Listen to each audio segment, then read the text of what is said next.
I am joined today by ElkY, the man, the myth, the legend from France, fresh off a World Series of Poker win. ElkY, how's it going? Hey Jeff, how are you, man? Awesome, it's been 8 years since I won a bracelet, so it's pretty good. You know how many years? It's been 33 years since I won one. I'm 33. I don't have one in a couple seconds. It's a great feeling. It's so hard to win. So it's gotta. It's so hard to win, especially like 2,700 players. Crazy. I mean, like obviously, like they were not all the best players in the world, but it's just so much harder to beat like 2,700 players. Of course. Even, I mean, honestly, really players, how would you equate that? Like a $500 2,700 versus, let's just take say it's a $100K tournament where the best, some of the best in the world, like 100. How much harder do you think it is? I mean, 'cause it's crazy. Like it's just much mad. harder. I think it would have been easier for me to win. Like the one I got second against Dog in Vegas, I think it was like 120 players or something.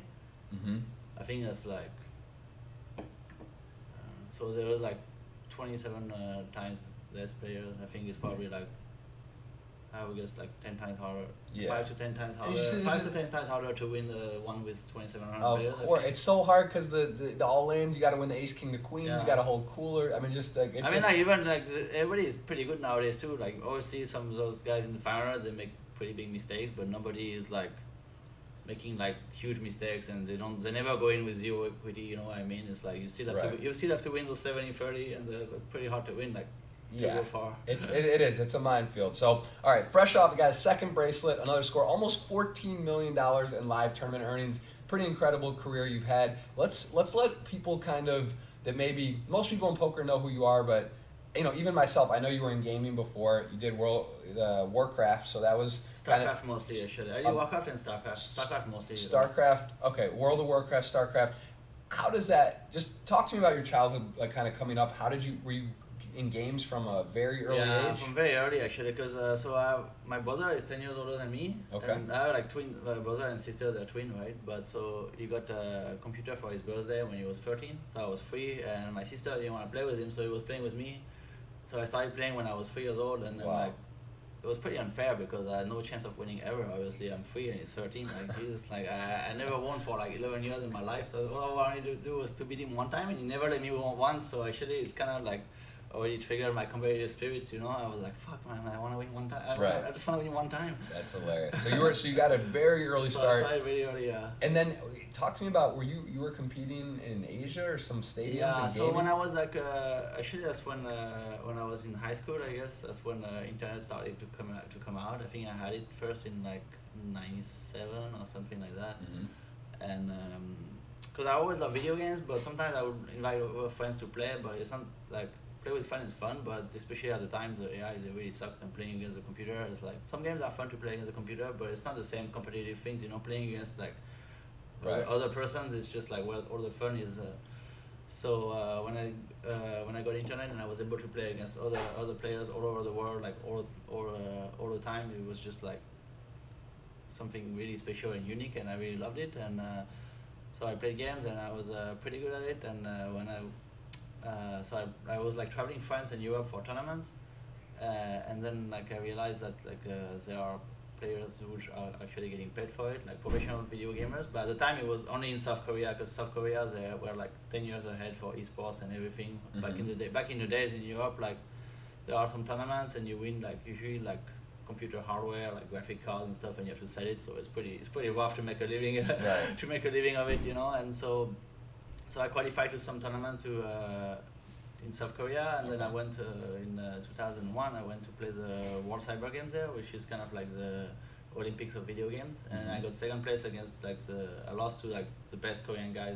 I don't know if you heard of him, Slayer's Boxer. He plays some poker now actually. Okay. No, I'm not. One is like. He was like the best player ever at the time. So it was like the biggest. When you go there and you compete, you were in a stadium setting? Was there like people watching live? Yeah, we played in stadium. Like the biggest game I played, it was like stadiums of like 20,000 people watching back in like 2002. So it's like it's pretty insane thinking about it. You were like 21 years old. Yeah. You were born in '81. Actually, it helped me a lot for poker later, because like when I was there, like I was always playing as a Korean, and everybody watching is Korean, and they're pretty much always all cheering for the other guy. So like as soon as you make a little mistake, everybody's cheering and stuff. So it's like huge pressure, So like now when I play poker, it's like I mean, money is different, but I'm usually pretty chill, you know, because people are usually cheering for me too, so I'm pretty lucky. And it's That's like awesome. it's not the same. It's quite different pressure, I guess, but it still helped a lot. Like, Yeah. So you got in that. You're doing well. You're one of the best players video games in the world. How did you transition to poker then? What made you kind of gravitate towards that? I was like really random actually.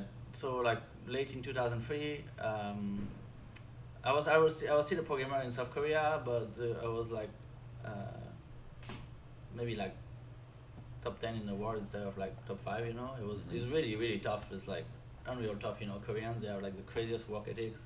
They all practice like 14 hours a day, and it's like insane how hard they work in South Korea. I don't know if you're familiar with it, but it's like Yeah, I crazy actually have insane. not It's been. I like, want to go. I know they have yeah, the you should go one Tritons time. now, and it's a You should go actually. Yeah. It's really cool. And so you got into it. You get into poker. So my friend, he tells me like one afternoon I had nothing to do, and my friend, he tells me like, hey, what's up? And I'm like, I don't know. He was like a StarCraft player, but he went back to the US. So I guess it was like after the moneymaker boom, you know, like late 2003, and he's like, oh, you should try poker. I'm like, poker? What is this? Like, I don't want to lose my money. You know, I had like just like Right. And he's like, no, just go on Stars, and I send you $10. And then I'm like, hey, you know what? Why not? So I just do it. I log in, and he gives me $10, and then I start playing, and I'm like, wow, this game is really fun. Actually, it's like I instantly loved it because it's a combination of like strategy and skill and like psychology and luck and gambling and risk taking, and it's like, so it was like I instantly loved the game, and I played for the first few months. I played. I didn't really like. I didn't even listen to what my friend was saying, you know. So like, it's What really what funny year was actually. that? 2000. 2000, late 2003. So this was at the literally the like moneymaker, the super start of the boom. Yeah, I think I opened my account like September 2003. So it's like really the start. Wow. My friend was giving me advice, and I would not listen to anything he says. Obviously, he's like queen 10 under the gun, you fold. I'm like, wow, queen 10, that looks so nice. Right. Yeah, I want to see a flop, right? I didn't even know like I didn't even know the rules, you know, like one time I saw when you had an ace high flush, it's a nut, so you like chop with any other ace high flush. So every time there was an ace on the board and I had like a flush, I would go all in. And one time I obviously got called by a guy with a king, and I lost. I'm like, oh, what the fuck? Yeah. I met probably so many sick bluffs. I met probably so many people for the better hand because of that. Wow. So if there was like 4 cards of the flush and you have one, everybody has an ace high flush and it's a chop. That's actually not. Yeah, it's not a bad trick. That is a good bluff. So you get into it. You start playing. Were you playing cash games or always tournaments? Yeah, I was playing cash game. One of the advice my friend gave me is like never play tournaments. So obviously like 1 week in, I'm like, oh, tournament sounds fun, man. Right. Yeah. Well, tournaments are obviously, it's gone well for you. Almost 14 million in live earnings. But I didn't play so much tournament. Actually, I played much more tournaments after I got sponsored by Stars. Before that, I played a lot of cash game, but then I got sponsored, and you know, like I was traveling around the world playing tournaments. I'm like, oh, maybe I should focus and improve my tournament game and play more of them. But at the beginning, I was playing a lot more. And how did your family feel about this? Like, because so you're already playing video games, traveling the world, which is sort of, especially at that time, it's like the beginning essentially. So it's a kind of a crazy thing in the eyes of a parents. That was the craziest thing, especially when I told them like I was accepted to go to like after high school. You know, there's like those like school that prepares you to go to like higher school. So like I was accepted to go there, but I wasn't later. I was like, oh, I don't think I'm gonna go because I'm like. Because I kind of felt it like, you know, it was like the time to take a risk, like take a chance. Like if I go there and study, that's what my brother did actually, and then he became engineer. But yes, like this one you actually have to study because like I got kind of lucky. I guess I didn't have to study much in high school. I would just like, as soon as I got internet, I would play every day until 4 a.m. and sleep a couple of hours and just do my homework in the bus or on the way. Sounds very similar to me. And then I was like, my brother told me like, actually you kind of have to work and study if you go there. And I'm like, oh, I want to study.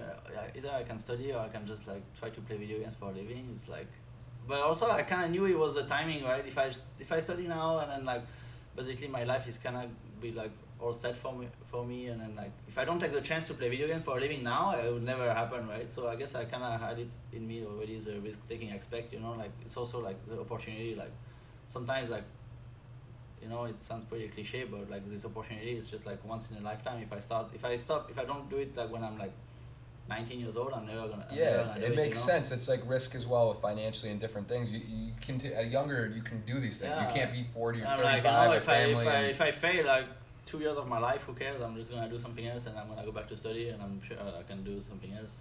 So I pretty much quit school and focused on gaming. So And I'm really lucky. My family were really supportive. Actually, my mom was super supportive. She was like, do whatever makes you happy, you know. And all her friends, they were telling her, like, oh man, your son is crazy. What is he doing? Playing video games for a living? What's gonna happen to him? Right.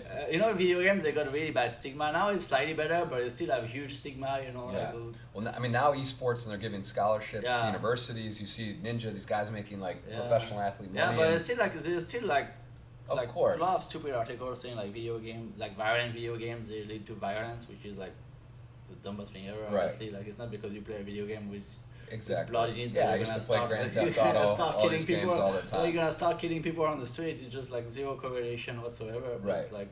Yeah, it's sort of like poker as well. It does have negative connotations society-wise, and you know, of course, moderation and different things are always important. But now talk to me. So, video games, your family supports. How was the transition once you said, okay, I'm going to now do not video games, I'm going to play poker, because there is that element of gambling, money involved. Was that a tricky transition, or did you just kind of? No, that was pretty smooth actually, because I decided to do it when I was like, so like the first few months I didn't take the game seriously, and after like a few months, you know, I really love the game. I'm like, you know what, maybe I should study and get better at this game now. Right. Because it's really fun and maybe some potential, but at the time it was pretty hard to study actually. There was like pretty much no books, like all the books available, it was like 5 books. Right. It was like Super System. System was pretty good, and there was a book by like TJ Cloutier and Tom McEvoy, and it's like small pair, pocket queens, like what the Right. You have ace king, it's a roping hand, you got no ace or no king, you check it down. Right. And I was like, at the time I had ace king, I raise and I check it down and win. I'm like, oh wow, I'm so lucky to win this hand. Yeah, no, it's changed. Like totally different games, you know. The game changed a lot. So how did you then get the deal? You know, the deals are a lot different now. The landscape. How was it to get your first deal with Poker Stars? How did that go down? Did they approach you? Did you contact them? What was the relationship that got you the deal? First I was invited to like a esports Senegal, like and I wanted to qualify to EPT Deauville. Okay. And so that's how I got in contact with them. And then also I was one of the biggest grinder on the side for I won like, I think the year I signed, I won like 20 tickets to the main event. Back in the days there was like so many, you know, like it was so, because they would qualify so many players, so I would play those like usually those like those like double shootout, you know, and you can qualify for like 150 or something. You can win 10k seats. Right. So to win 2 seat and go, so it's like I played a lot of them and I won 20, so I kind of caught their eye, and then like they were like increasing their team. Back in when I joined, the team was really small. I think there were like 8 of us, I think, only. Mm-hmm. So they say to you, hey, what do you think about coming on? You sign a contract. I mean, that's got to be pretty cool to get. Yeah, that was get a dream a for deal sure. in the Dream poker. for sure. That's why I first started playing. You know, they were like growing so much, and they had like awesome tournaments. They were like EPT was like rising at the time as well. Speaking of that, so you signed a deal. Was this before or after then? So when did you sign your deal? Because this was in June 2005, I believe. Okay, so this was February. So your first ever live tournament that you cashed, you maybe played. Oh, 2006 actually. June 2006 or 2005? Damn it, I forgot. I think 2006. June 2006. Around that. So 13, 14. June about 2006. Yeah. Okay, so while back, but you do your first ever cash is a final table at this EPT on a side event. It looks like. So did that kind of get you hooked? You made the final. You get the final table. Your first, you know, you feel the excitement. You know, the tournaments are special. Yeah, it's exciting. It's very exciting. It's hard to play live. You know, the first time I played live, I had a hard time counting the chips, and everything was going so slow. You know, I was playing like 15 tables online, and now it's like one hand. You got to remember too, ElkY set, I believe, a Guinness World Record for sit and goes. Yeah, is that true? You 62? Like, 62, 63 in 1 hour. In 1 hour, had to win, show a profit. So 63 sit and goes in 1 hour, which is just insane. Also, I no software to help. You know, no table or anything. So I had to do everything manually. Like at the beginning, when you launch them, you're like 30 at the same time. It's okay, it's chill. But then like it gets like 400 everywhere, and it's like fuck, man, it goes really fast. Was that a one try deal, or did you do like try? I didn't even try before. I was just like, let's do it, and I barely tried before, so I just like. So I mean, yeah, because if you think about like the fact of playing a 1 table live tournament versus playing 63 tables at one time on a screen. I mean, well, 63 is for the World Guinness, obviously. You know, mostly I played like. I don't know. I think at the peak when I was grinding really hard to become supernova, maybe like 20, something like that. But 20, that's 30, insane. 20, 30. I mean, I remember playing 12 or 14, and it was like 6 max cash, and it was like, kind of crazy. It's like 30, when you start talking about 30, 40 screens, like it really is. Yeah, I mean, it's not, I mean, that's a unique skill set. So a big difference. So you go live, you make a final table. Now it looks like you didn't play for live, at least for about a year or so. I played a little bit, but I bluffed into quad aces and those regular stuff that you play live. Like some guy 3-bet, there's 2 aces on the board. It's like, oh, okay. Yeah, like, so it takes a while for you. Yeah, you took a while. You're maybe playing a little too crazy. You go to the World Series. Was that your first time in Vegas then? You had signed then around, let's just say June 2006? Who won in 2006? Hashem? No, I think 03 was Moneymaker. 4 I think I went into 05, but I only went for the main event and I busted. Okay. I didn't stay long. In 06, that was the first time I went for a little bit longer. Yeah. So 06, you have a score, and then 06, then also you got EPT, and then you hit your first. I mean, this is a real score. You get a 400K score. You take second in an EPT. What was that experience like? So that's was awesome, man. That was the best feeling. That was the best feeling ever. That really like what got me hooked. Yeah, so you get second, 400,000 US. That was it. That was like kind of like when you're like, all right, I'm a professional poker player, and you were definitely going in. So, I mean, that's a big score. 400 grand. Yeah, that boost the bankroll, sure, your stakes, everything. That was. Would you say that's like your signature moment? Like that got you looking back on your career? Is that the one that maybe if you don't have that? Were you always going to be a poker player, or did this give you I think I was always going to be a poker player. I think like the really signature one, the bigger one, was probably the PCA, like 1 year after, I think, right? Yeah, let's just PCA 2008. So you get a $400,000 score, and then 2000. This was definitely the year of ElkY. 2008 January, take first, $8,000 main event, $2 million. You just scored $2 million. I mean, what is insane? By your sponsor. You're in the Bahamas, where we are now. Bahamas has been good to you. Bahamas and pretty awesome, tell me what that was like. You can see 1,100 entries. I mean, that's just that was surreal, the best right? feeling in the world. I went like God the entire time. Pretty much never lost a hand. Actually, I lost one hand. I remember now. I was so sad when I lost a hand as well. I would. You were like surprised. You're like, yeah. I was so surprised too, because one guy, oh my God, they do something that they never do normally. He like back jammed with like some guy raised, and some guy called, and we were like, I don't know, one guy had like maybe 20 something blinds, and I 3-bet with ace queen suited, and the guy would call just like jam with jack 10 after calling. You know, back in the days, players play way different, you know. Oh yeah, it's a whole different game. So I was like, what? And I lost this hand, and I was like, what? How does that happen? And I was short. I was pretty.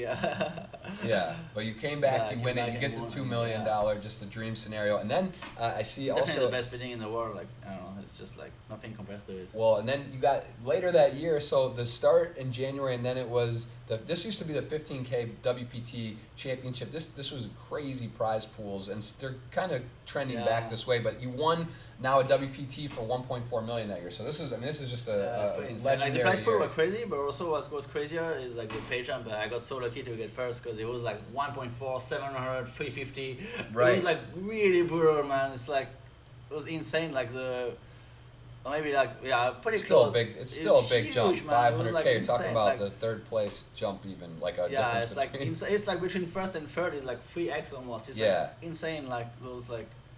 Yeah, so you, and you end up now, you get this win, so you have 2 signature wins in 08, and you actually you have a triple crown. So what that mean? No, I didn't have to. I didn't have to deal with season. I had to grind the WSOP for a few more years. But you have. I'm saying now okay. So we'll take a look at that win for the bracelet. But there's how many players do you know that have a triple crown? It's not many that have won all 3. It's I think like 4 or 5. Yeah. I think there's Jake Cody, Davidi. Moshan, Chicago card got it now because technically he won the bracelet a year or 2 ago. Oh, but there's not many. Yeah, it's a handful of guys. Jake Cody and I forgot the one's guy.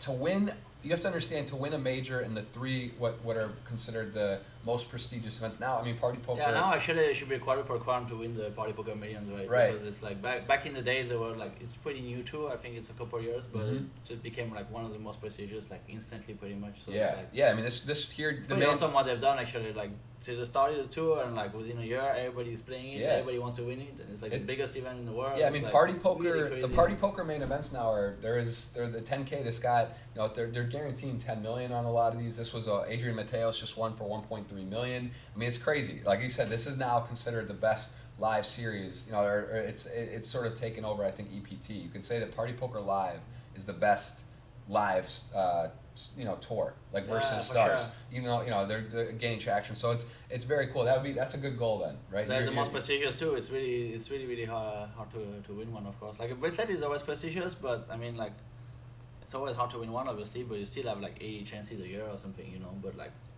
party poker tour, you're gonna have like what 5 chances? Four or 5, 6 max. You know? So yeah, I mean it is. Well, we're gonna talk more about party and what's going on because it's a lot. There's a lot of things coming up as well online and other stops with party poker. But then you go back to the Bahamas in January and you take first in the 25K for 400K. So now, I mean, at this point, you're cruising. 08, 09, it looks like you're just. I mean, those were the. You're in the absolute zone. You've got another 700K, 800K score, and the Bellagio.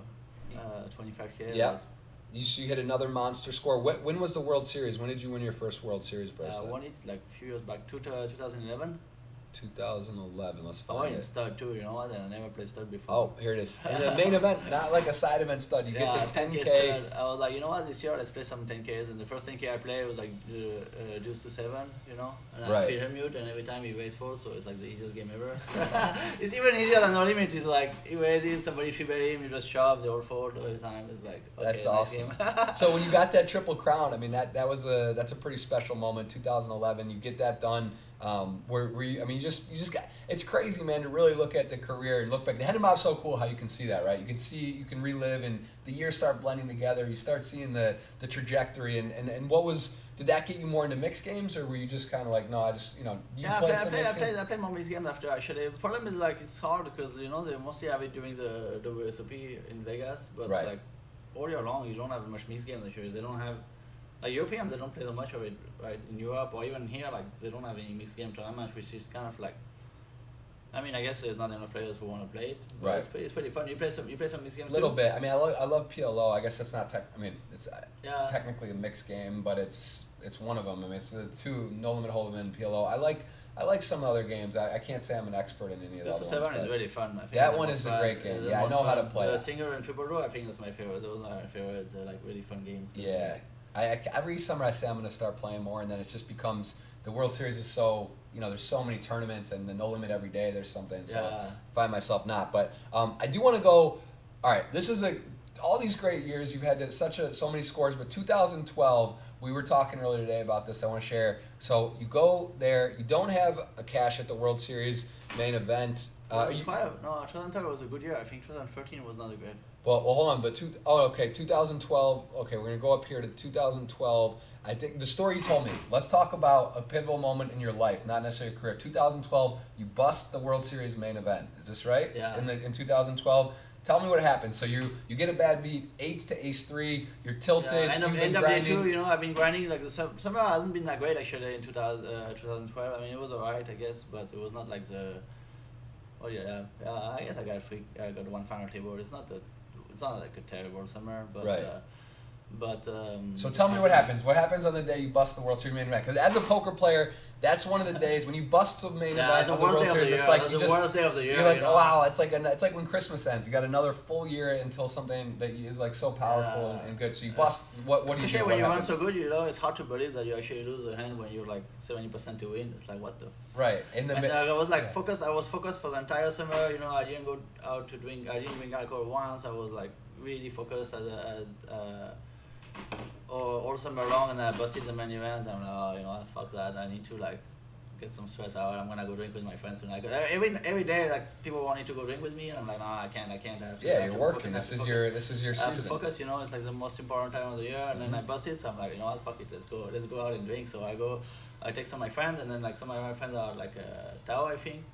And I joined them there, but then one guy which is like kind of annoying, so I'm like, oh, what, let's go somewhere else. And then so we ended up like joining, I think it was Mike Mizraki and Joe Cassidy. Okay, those are fun guys to go out with. Marquis, it was great atmosphere, ambience, and actually that's how I met my fiancée now, Jenny, because that's really a crazy story, because it was the last night, that was the first night I went out, and like I busted like last level 8s against Ace-3, and if I don't lose that hand, I'd probably make it, and I'd never go out, of course, because if I'm day 3 of the main, day 3 of the main, you're not going out, it's like, Yeah. So and that was her last night in Las Vegas actually. So it was her last night. Her last night because she's from Washington D.C. and Okay. her sister just turned 21. So she came to celebrate her sister's 21st birthday. So it was her last night. So if I don't go out, I never meet her. So it's pretty crazy. That was if I don't lose a hand, I never meet her for sure.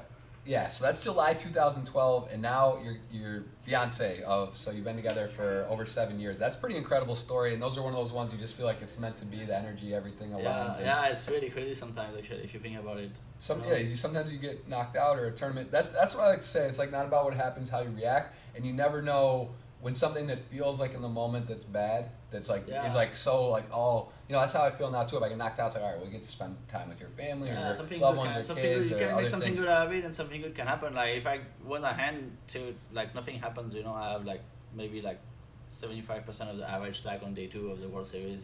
Maybe I cash, maybe you never know what will happen, but it's not like it's pretty insignificant hand compared to like my career, right? Yes, it's crazy. So that's a beautiful story. I love to hear that. Nowadays, not that there's anything wrong. People meet online, Tinder, this and that, all good. But when you have like a meeting in person, kind of like a sliding doors energy that that butterfly effect. Everything's different. I never used Tinder. That's pretty sick actually. You haven't seen which one? I never used Tinder. I always met people like. Yeah, same. But I'm saying now, this generation, like literally, I'd say over half of my friends that are maybe 60-70% meet online, and even in college, where it's so like there's so many.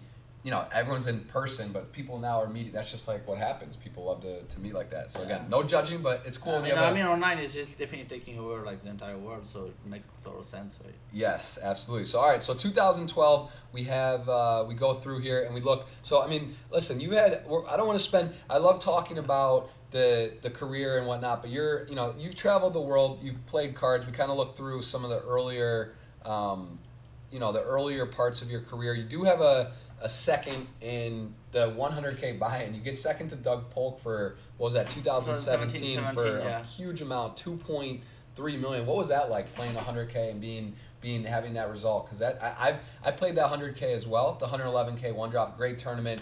I've played a couple times. I've cashed once, but to get there, that final table on 100K buy-in. Yeah, it's awesome. I was chip leader too. Like all the way, I think I was chip leader almost all the way through the bubble. I think I was chip leader for like for a while. So it's just like it's pretty amazing feeling. Yeah. Yeah, 2.2 million you score, and then you go. Also, Doug Polk is my friend, and we got heads up together. It's just like, we battled so much heads up together before he was playing the higher stakes. When he was kind of on his way up, we battled, and when I was playing a lot online, we had a lot of heads up battles. I think that was like, what was that? Maybe 7, 8, something like that. Before he was crushing. When I was still playing quite a bit of cash games online, and before he started crushing the higher stakes, so we battled a lot. So it's really cool to be together heads up at the. Of course, playing for a bracelet for all the money. That's amazing. So you get a huge score, and then again we see you come back, and now you get, as we started the show talking about just now, the World Series of Poker, the Colossus. These are one of those tournaments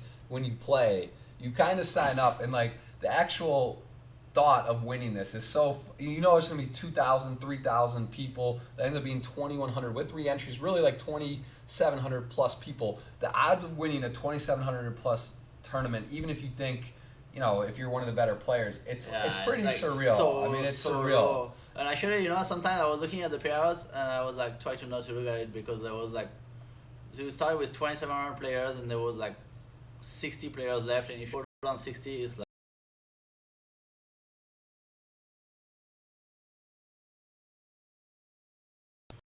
just like looks like it's it's crazy. You make like 64th out of like 2,700, and I would like barely get my free buy-ins back. Right, yeah, you're up $1,000. You play for days, so it's like insane. It's like definitely like insane feeling to like make it, and there was like so much drama too because of Shondib and the hand. If you follow that, it's like insane actually. Wait, what happened with that? Because they I did hear about this because of the World Series, there was the POY. They said Negreanu won, but he in his mind had to get a certain spot. Yeah, but when I played, Shondib was like 3rd out of 11, and I was like on day 3, and I was maybe like 5th or 6th, and Shondib, they need to get 5th place, right? So you need to play like super aggro, and like there were like super like people with like 6 and 7 blinds left, because obviously it's like pretty turbo structure. so, and then I ended up busting Sean Deeb in a hand where it, like he kind of leveled himself a little bit against me, because like the day before I told like some journalist, I think, I'm not gonna bluff Sean, he's the best player left. Like, why would I play a big pot against him? Like, there are people who are like so little experience playing like a tournament and no limit, and so I wouldn't do it. And then like I'm in a hand against Sean, and he thinks I'm bluffing. He thinks I'm bluffing him. Oh, because you said that loud. So what was the actual hand? The actual hand, it was like he limped the small blind, and I think he started with like maybe 27 blinds, something like that. Okay. And I covered, and so he limped the small blind. I checked the big blind. Flop is queen 10-9, with a 10-9 of clubs. Okay. Now he leads, and I for like 1.2 blind, I think, and I make it like 4 blinds maybe. Calls, turns 10 who pairs, each pairs, so it doesn't bring a club. He checks, and I bet like pot, and so he's pretty much commit if he right. He has to shove or like, fold. And he tanks for a while, and then he jams, and Jack 8 suited, so pretty easy call the straight. You're right. You flop and the straight. he had like Jack 9 off, and he's what I would like powered with like Jack X of clubs, and like which maybe I do sometimes, but probably not in this part, in this tournament. I think, I don't know. It's difficult, man. It's like, you know what, every hand we all mess up sometimes. We all level ourselves. It's like happens. So happens to all of us. So and then he breaks, and he busted in 11 actually, and one guy busted at the same place as him. So it's like, and then like few days later, he found out that he actually only needed to get 9th to win, which he would have gotten like 100%, because like. Right, he would never. Because like one guy limped the small blind and he shoved like king 9 off. One guy limped with like 11 blinds and he shoved king 9 off, and he got called by ace 5. But like, because he needed to get 5th, but if he needed to get 9th, he would have got it. He would have checked back. And it's one of the more interesting kind of controversies. It's very complicated because they announced Daniel Negreanu wins the WSOP Player of the Year, which would have been his 3rd time, right? And then someone, a reporter from, I believe, Russia or somewhere, does some math or goes back, looks through all the results, finds out that one of the results wasn't correct. And as you're mentioning, Sean Deeb, who thought he had to get, 5th? Yeah, he thought he had to get 5th. He thought he had to get 5th. He's going with a totally different strategy. Yeah, obviously, it's like really different. It's the same thing for Sean. He's got a lot of money. He's one of the better players in the world. He's not... Whether he's not looking to ladder, he's not worried if he gets $2,000 or $7,000. He wants that Player of the Year is it's a banner, it's a moment, it's a year, it's a very prestigious in our career, in our thing. So when Bracelet's to win this, looking accolades. So I mean, especially for him, he has the family. He's got bets as well. He has the family, and he traveled all the way to Kings, which is a great place to play. But he went there for like a month to grind those points, because obviously he's not gonna go there to grind a €500 tournament. Right. If it's not for the Player of the Year point, even if it's a great event, like. Right. Plays like all the 10K and 25K in Vegas, so it's a way now. It's a thing. You got kids, you got family. There's only so many trips or things you want to do, and what's worth it and whatnot. So it's a huge. I don't know what's going to happen, because if you really think about it, it is controversial. I don't even know the right answer. I know there was some talk about whether he should be split, which I don't think. How do you do? How can you do these things? But I mean, like, it feels really bad for Sean, because you would have gotten 5th for sure. You would have gotten 9th for sure and win it. But also, everybody would have. It's kind of like a butterfly effect. If they knew at the right time, everybody would have played different, right? Daniel would have played different. Maybe not Robert Campbell, but Daniel would have definitely played different if he saw he was behind and he needed more points also. Right. And also Sean would have played like. If he thought he was leading, he might have played different going into the last tournament too. That's true. You can't look at just one person's situation. You can't look at like the day. You cannot. It feels terrible for Sean, but you cannot look at the day 3 of this point. Like the entire trip to King's Casino in Rosvadov would have been way different if like the points were correct. Like, because Daniel was just like trying to like maximize like the points and like min cash to get points because he was in the lead. So he thought like he didn't need to like. Gamble has hard to get like a super high finish, you know what I mean? It's very complicated. Some spots, it's like it's difficult. It's very difficult. I'll be honest. We do a lot of content. Same with you. I'm sure you don't watch a ton of poker because you play a lot. You stream some on Twitch. I want to talk about that a little bit as well. And you do a lot of stuff. Like, it's hard. I'm not up to date. I hear the Mike Postle stuff. I hear bits and pieces. I don't really spend my free time watching all this stuff. I try to stay in tune to what's going on. Now, I know there was a little bit of controversy on whether or not Daniel knew that there was an error in the points, though. That's like what I think Sean was trying to say. Of course he knew. You know your points, you look at all in that. So I don't want to speculate or not, but I think that's also part of the argument. Like, was there an error that Daniel knew going into the final? Right? Did he know that was that whole thing? So I don't even want to, whatever. That's a whole other story. But anyway, I don't think he knew. I mean, I don't either. I know Daniel, and I think. I really don't think. I don't either. But I think that was like Sean was, and they have a little bit of a beef, right? Yeah. They have sort of they go at each other. So I think they're always looking. It's pretty sad for poker that they have such a beef. They're two great players, and it's like. Yeah, it is, but it's all. I mean, it's good to see competitive juices flowing at some degree, but to some degree, but sometimes it gets a bit too extreme. Nasty, it doesn't have to get personal. You know what I mean? It's like obviously it's nice to have rivalry and people want to beat each other, but it doesn't really need to get personal. Yes, I believe, but. Well, interesting that you actually won the event. You were there. Yeah, so I got really lucky actually. Maybe if Sean didn't need to get 9th, he would have 42 me. I got a lot of chips at hand, obviously, And, so I entered the final table like 3rd out of 9th, and if Sean needs to get 9th, he just folds. Maybe you're in 6th or 7th or 5th. It's all different. Everything's different. It's all different. It's like losing in the World Series of poker, 8 to ace 3, and now your fiance 7 years, and life's always. It is crazy. It's really crazy if you think about it. Like we're in the simulation, man. We're in a matrix. It's wild. Tell me what Team Liquid is, because I see this is something that you rep. You're also Team Party Poker, along with myself. I want to talk about Party. But Team Liquid, what is that? Team Liquid is like one of the biggest esport organizations in the world, one of the best one. Actually, I've been friends with the owner and co-founder and the founder for like so many years now, man, 20 years or something. Crazy if you think about it, pretty much. So we started as like a StarCraft community site, and then they grew up to be like one of the best esport organization in the world. They have like teams in like every single game. They they won like the biggest esport tournament, like have you heard the international? Dota 2, they won it like 2 years ago. Okay.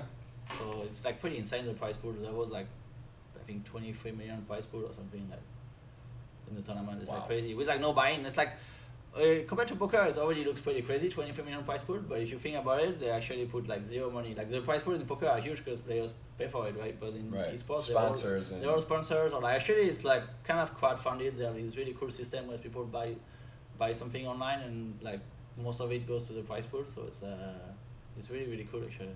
It's crazy. Esports it's fun, and it's interesting to see now so many athletes, teams, people investing and pouring in money into esports, and it really is growing. If you had to, how would you say you balance out of 100% pie? Poker, esports, and stuff like that. I don't really compete. So I joined Team Liquid to compete for Hearthstone when you heard about the game. So I was competing for a bit, and I won some side event, but it was like too difficult to do both actually. Like the problem, there was like some problem with like Hearthstone was a great game, but the competition aspect is like too much grind. It's like you have to get so many points for everything. Like some other games, because it's a card game, there's variance. So I mean.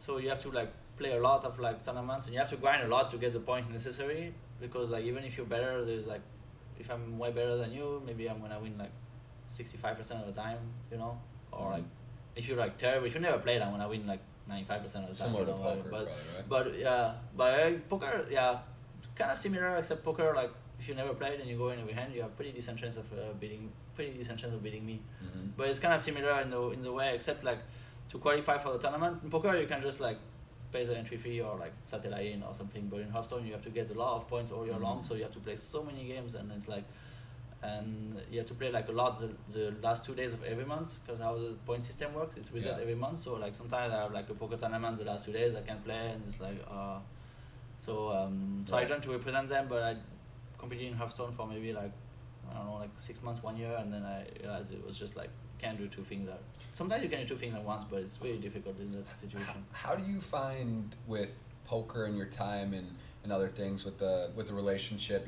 So Jenny, does she does some what does she do any esports, or she understands poker, like how to play and stuff? Does she play any of those games? Understands barely. She streams on Twitch actually. She streams like she streams games and fitness and IR. That's cool. I remember, I saw her, because I remember, and I know she had some sort of connection with the gaming or Twitch or doing something like that. So how do you find, does she Like, does she understand? Do you find yourself sometimes like, oh, I'm playing too much poker, I'm playing too much this? Like, how do you balance with relationship and poker? Because for me now, I have a baby. It's kind of a it's like one of those things where I find sometimes saying, man, it's like I want to do this or I want to be my best and focused and doing this, but I also want to make sure I'm giving the proper attention. So how do you find the balance? Because you have your free time. That's the best thing about poker in my mind. You can do whatever you want when you want. Yeah, the freedom of scheduling is really great with it poker, is, but then it's also sometimes it's intensive, and at times it gets very where you're playing late, you're playing all day long. So definitely. Definitely. But she understands. She understands. Like when we're in Vegas for the World Series and when I'm here, like the main focus is on poker, and then sometimes it's like much more chill times, and you don't travel to a lot of live tournaments. There's not much going on. I can play a lot less, so it's like you really have to like. I don't know. It's never really easy to find the balance, Right. And I'm sure it's much harder if you have a kid. It's like 10 times harder, right? Learning that, yeah. 7 months old. It's every day. Old, it's kind of like every day. I'm like, man, I want to do this, but I'm missing some of this. So it's just But it sounds like you've done a good job with that. You're now engaged, so congratulations. But I'm lucky also enough so she can travel with me. Like, not every stop, but a lot of the stops. Like so, it's that's like, very convenient. So it helps a lot. So it helps a lot because she can basically stream from anywhere and like. Yeah. So it's like it's really lucky, if she had like a regular job that she couldn't travel, it's like also much harder to spend time together. Because like even if you like focus here is on poker, once you bust a lot of tournaments, it's like such a great place. It's like you can still get time to enjoy unfortunately. I would have rather won the main event, but yes, of course. And how would you say your mindset is? Do you have meditation, yoga, working out? Do you have like a routine? You would say is that an important part of what you do is preparing and mental studying? Give me a little bit of look into what you come to a main event or during the World Series, your daily. Do you have like a set routine? Yeah, I usually meditate pretty much every day. Like sometimes if I'm really like short on time, meditate. I skip it. Yeah, I meditate in the morning, but not usually 10-15 minutes. Sometimes longer. It depends how much time I have. Then like I try to work out like. Yeah, five times a week. Depends also. You kind of have to be flexible. I think sleep is the most important, right? If it's like like when I was playing the Colossus and it finishes at like 4 a.m. It's like I'm just gonna sleep. I'm not gonna work. It's like it's kind of all about the long run. I think, especially like the physical thing. If you miss one workout, nobody cares. But you cannot have this mindset obviously because you miss the next workout and then you miss for 2 months. Right. Right. But if you miss like those physical things, it's like one miss. It's not a big deal compared to the grand scheme of things. You know what I mean? Yeah. And I also fast a lot nowadays. So like one time I fasted for like 7 days straight. 7 days. When I was in the UK last time wow. UK food is not the greatest, by the way. So it was a good time. It was a good time to do it. Right. So I tried to fast longer and longer. I started with like intermittent fasting, 24 hours and 30 hours, and I'm like feels pretty good. And then like I did 3 days and then 5 days and 5 and 7 is not much difference, to be honest. Basically after like I guess 36 to 60 hours is a little bit difficult, and then like and then 30 to 50 is kind of difficult, and then you kind of hunger goes down and you're basically never hungry anymore. That's crazy. I have been hearing so much about this. I get it makes a lot of sense, the benefits. I just can't imagine. I feel like it would be doing more than 24 hours. Even that seems very hard. But I do find that myself when I get really hungry, I start thinking like, all right, knowing that people do this for 24, 72 hours, I'm like, all right, it's okay. That's what I like the most about it too, because actually I never like to eat when I play so much. Or sometimes I don't eat at dinner break, or I never like to eat at the table because it's like distracting. Also, I mean it's messy and it's like sometimes it's gross, sometimes it's distracting. It's like a lot of bad stuff, and it's like fasting that long. It just like basically tells you like it's kind of a myth that you need to eat something to perform. I mean, physical sport is obviously way different, right? Right. But like mentally, like you don't need to eat to perform mentally, and you can be like pretty focused. Actually, you get kind of more focused. It depends for some people. Like everybody kind of reacts to it differently, but also it's like you realize it shows you like most of the hunger is psychological. Actually, like you really don't need to eat for a long time. Like one guy, one obese guy, he fasted for like 382 days. For how long? 382. 382 days fasting? Fasting. Well, he was at the time he was like under like a medical supervision and stuff. You think he was only supposed to do it for 1 month as a part of experiment? He was like, oh, I really like it. Let's do it. Let's keep doing it. Just didn't eat for a year. Yeah, for a year. Over a year. Obviously, he was like way obese. He was drinking stuff? I think they gave him like vitamins and minerals and like Holy shit. That's it. But he didn't eat anything for like How a much year. did he lose? He got like I think hundreds of pounds. he lost like pretty much all the fat that he had. But That's if you think about it, 1 fascinating. kilogram of fat is like 9,000 calories, and if you burn like 2,000 in a day, so it's like, so 1 pound of fat is about like 400 calories. So 1 pound of fat can lead to like 2 days, even if you're pretty active. So it's That's like fascinating. You That's fascinating. Wow. but everybody reacts to it differently, you know. Obviously, you want to kind of ease into it and try to do intermittent fasting. Like 12 hours, 16 hours is really easy because you sleep 8. So basically, you don't eat before you sleep. You don't eat right when you wake up, and it's already like 12 hours, and you can see like how you like it. But I like the fact that it just shows me that I don't really need to eat, and like eat because I enjoy it, and because I mean obviously I need to eat eventually, you know, but I don't need to eat like right at this moment when Right. I feel the hungry. hunger. Yeah. When I feel the hunger, you don't really need to eat at this time. It's just like, Yeah, that's very so interesting. it kind of makes you stronger in some aspect, you know, to like. That's amazing. I keep hearing about this. I'm gonna start experimenting a little bit. I don't know if I go a week. I can send you some documentation, and apparently there are quite a lot of benefits. But the healthier you are, the less benefits there are to it, obviously. Okay. Like, you know, but there's still some benefits, and like just how you feel, and just sometimes it's like really convenient. I really love it because like if I have a really busy day, like today, it's like, you know, like I have a lot of things to do. I don't want to be like stressed out about I have to eat at this time and to eat that. Like when you play poker, when you're really busy, it's like when you eat with your friend and you go out in a nice restaurant, it's really enjoyable and it's great. But like when you know you have like 30 minutes to eat, like when you have a dinner break and you have 30 minutes to eat and you're like, oh my god, what am I gonna eat? And you have to rush somewhere and you eat like suboptimal food, and like you don't really enjoy it either because you're like rushed. It's like I would much rather not eat. So it's like when you have a busy day, sometimes it's really convenient to not have to think about eating, and it's just like it's great for this, I think. Yeah, that's fascinating. Yeah, I am gonna check more into that. What is in your poker career? What was the most? When you look back as of right now, if you just stopped playing poker, what would you say is the single most special moment you've had in your career? If you had to pick one moment. Stuff. It's nice to have some great options. Yeah, I guess the first win at the PCA is still the first time is always the best. And it's 2 million. Yeah, 2 million, and like the first big win, and like in Bahamas, you know, like it's just like still probably the best. That's awesome. Yeah. Okay. That would have been my guess. I think only winning the main event would top that if it happens, if I get lucky enough to do it one day. Yeah, that's the ultimate dream. It's obtainable. It's not easy. 8,000 people, but you know you've shown that you can. I mean, the Colossus, you know, but it's like. Yeah, a couple times more. Yeah, it's like two more. It's like 2 more double up, you know. Yes, it's pretty, if you think about it that way, it's not that crazy. Talk to me about what party poker means to you and how that came about. Because you were Poker Stars for many years. I also was with Poker Stars, and now here we are at Party Poker. I mean, Party Poker. Again, I don't like to. I'd rather focus on the positive and what's going on and say, oh, this is whatever. I mean, to me, it's very clear. Party Poker is showing that they're a poker company. They want to do what's for poker. They really listen. They're doing great things. Was that a clear choice when you sort of moved on and then came to Party Poker? Was there any other sites you were considering, or did you just know this was where you were going to go?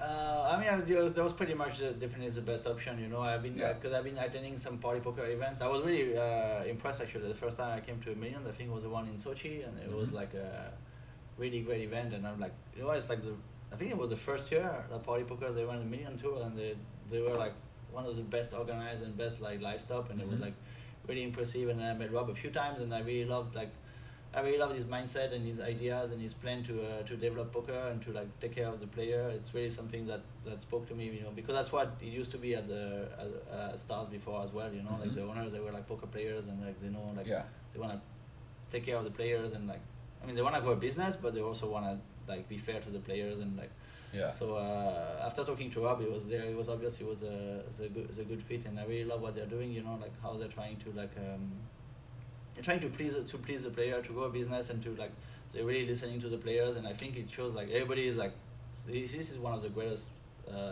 stuff anybody has ever been to. I think like pretty much everything is like, the organization, the feedback from the players is really great. It's great, you know, for sure. A lot of friends I know too that are business guys that are coming.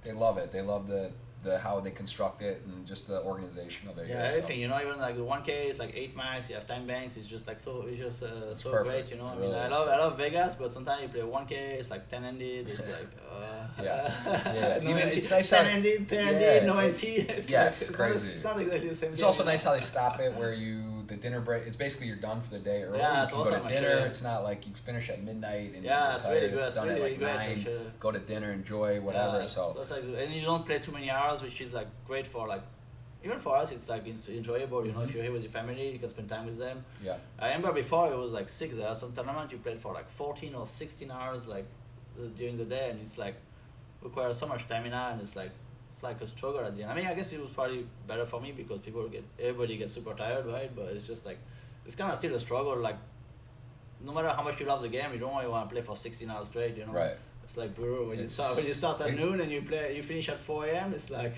Right. I love playing, but it's just like I don't know, when you get so tired, nothing is really as enjoyable. You know. Yeah, it's true. Very true. And will you be playing? So, you mentioned a $23 million prize pool ish, or in that 20 plus million for the esports. Party Poker has a 20 million online event in December, starting December 1st. The biggest online event ever, right? Yeah, last year it got over, I think it was like 2.3 million to first. They have a promotion where if you are leading day 1A, if you play the first I flight, saw that, insane, yeah. and you are the chip leader and you end up winning it, you get $1 million on top of everything as a bonus. So kind of crazy. Are you going to be? Where will you be? Are you going to be able to play that? Or I'll be able to play, yeah, for sure. Maybe not 1A, but at least 1B. One of the days. How many starting days? There's 3 starting days. Yeah, 1B, 1C. Yes, I think that's December 1st, and they have like December 7th, 8th. I think I traveled for December 1st, but then like the 7th, 8th for sure. Yeah, I didn't get to play it last year. I'm excited. It's a big one. $20 million in one tournament is that's just insane. Actually, it's that's like the biggest. That's amazing how like ambitious they are with the guarantee and like what they're able to do and to achieve it. It's like really impressive. It is. It's fun. It's like I said. There's a lot of fun stuff going on. Party Poker really doing a good job. I want to talk about your Instagram. You kind of, if people follow you on Instagram, Twitter, you showcase your travels. Oh, something going on there. Well, we see a little bit of that. We'll show the Twitter as well. I don't know why making me log in. It's a new computer. Yeah, I posted a little bit less lately actually, but yeah, I should post more. But sometimes it's difficult to like always like. Yeah, no, it gets it's tiring. It is so time consuming, and I feel like I'm like I don't want to spam the people with things that are similar, too similar all the time. You know. I'm with you on that. And speaking of people following along with you traveling the world, where would you say? Give me a couple of your favorite stops in the world. It doesn't have to be for poker, but where in the world you've traveled a lot of the world. What are some of your favorite cities or places you've been? I think my favorite is probably Japan. You been to Japan? I have not. Tokyo, top of my list. I want to go there. Japan is probably my favorite, but I really love Asia. I love Japan, Thailand, Korea. In Europe, I think Barcelona is my favorite. Okay. Yep. Those are some of mine. I also love. I spend most of my time in Prague now. I really love Prague. It's a pretty great city. Yep. But for vacation, I think like maybe Thailand or Japan definitely would be my favorite spots. Yeah. Unfortunately, I can't spend much time there now because there's not that much poker in Asia. But they stopped making tournament in Macau lately, so it's like it's tough to justify like going to Asia when there's like no poker around, you know. And like Australia was fun. I've only been to Australia for the WSOP APAC one time. Okay. And like 10 days, and it was cool, but it's just like so far, man. Mm-hmm. And I went to New Zealand after New Zealand. It was really cool also, but it's just like how far it is. I try to not travel. Like, you know, I used to travel like every week, like every different spot. I didn't have like a home. I was just like do a different tournament every week. But now I kind of want to travel a little bit less, especially like 24-hour trips. Those are pretty brutal. Like you travel for one day, you're tired for one day, then back on the same. So basically, if you go there for 1 week, it's like 4 days, like kind of wasted. You know, where you like you can't do much when you travel, and then you can't do much when you're super tired. That's one of the hard parts as well. Like you said, eating those types, you know, having a gym, workout, being in a zone. You know, here obviously Bahamar, it's great. It's not, you know, there's decent, healthy food options. There's also a very nice gym and such. But some of the times traveling, it's like you lose a day. You got to fly. You got to pack. You got to get there. You're tired, jet lag, different time zones. It becomes you sacrifice. Changing your routine is like it's really tough. Like it's really hard to keep a good one when you're always on the road. Yeah, and you always have to improvise and like. also when you have a significant other, you're traveling with, because then they want to do their stuff, or they're a little bit, and you want to be with them, and aligning, it is tricky. It's difficult for sure. Yeah. We have so many questions. Some of the most one more question from me, and then it looks like we'll take a bunch from the people on Twitter. We do have a giveaway as well, $55 retweet. If you guys have a question, ask for ElkY. How do they win? They just have to participate, and then I'm going to pick a random draw at the end. But the last one I want to ask you about is Twitch. So we've spoken about this. I stream on Twitch. You stream on Twitch. Very, very tricky to be consistent, to grow a channel, traveling. How do you enjoy Twitch? Do you have plans streaming periodically coming up? Do you have a schedule on Twitch, and what do you think about Twitch in general for poker and the platform? I think it's a great tool for poker. I mean, it's really great for the engagement and to interact with the community and even to grow it. But personally, I don't really have a set schedule. I mostly stream sometimes during the partypoker.eu, the festivals, Yeah. But it's it's really tricky actually. It's really, really tough. Even though it's enjoyable, it's like if you want to grow your channel, you have to spend. You basically cannot do it by being a live tournament player. If you travel, it's 1 week off. If you travel to 2 spots a month, it's 2 weeks off. You cannot really stream, and it's right. I was doing this too before. It's so hard to travel with all your stuff and try to stream, and sometimes internet doesn't work, and you have to set up everything again and again. And it's super time consuming, and it's really, really tough to do it on the road, I think. Yeah, it's one thing. If you could just click a button, you turn your laptop on and stream, it would be fine, but it would help a lot at least. But the actual time commitment of setting up and all that, I think that's one of the things that people that don't stream. And also there's a lot of variance. You don't know what internet is gonna be anywhere. You bring everything, and the internet is shit, and you have to travel somewhere else, and it's really tough. Man. You call the hotel, they say, hey, they don't understand anyway, because it's not a normal request. People don't really call and say, hey, what's your upload download? The hotel says, oh, okay. They get the tech person, they say, yeah, it's 5 upload, 5 download, whatever. You get there, it's 5 at the peak, but it's just not steady and sturdy, and then you just want to even if you rent an Airbnb, can you do a speed test? What is a speed test? Right. Yeah. It's like you're an alien when you ask them that, and then you're just So anyway. That's really tough. But give him a follow, because when he does stream, again, he's set that Guinness World Record, 62 plus or 63 tables, and he can really great poker player and entertaining guy. So you guys make sure you give him a follow. What's it? Is it ElkY on Twitch? Twitch.tv/ElkY. Twitch.tv/ElkY. Give him a follow on all the platforms, Instagram, Twitter. You also do some charity work, I believe. Can you talk about a little bit about what that program is? Don't you do some charity work? I was with Peace and Sport. Yes, that's the one. Peace and Sport. So I did some charity tournament with them. We went to British schools in East Timor actually. Mm-hmm. Mostly, I don't know if you heard about it. I've been there actually. It's I think it's still one of the poorest country on earth. It's really, really sad actually. Yep. Yeah, no, I have. I saw, and I did, doing some notes about the being a part of this program. So 54, 64 members or people. Yeah, it's a lot of mostly athletes or sports person, and I went there to basically to see and to interact with the kids, and I think that they're doing great things, but it's really tough because also the poorer the country, the more corrupt it is, and if you give a lot of money, a lot of time it doesn't really go. So it's it's kind of tough, man. That's why I think what Liv and Igor are doing with Reg is really good, because a lot of the charities you can give a lot of money away, and you're not really sure the efficacy of it and the efficiency. Right. It's it is. It is tricky. Exactly. It's quite tricky, because the organization is fine, but then you give to the people on the ground, they have to set it up, and then they give money, and they come back 6 months later, pretty much nothing happened. All the money's gone, and it's right.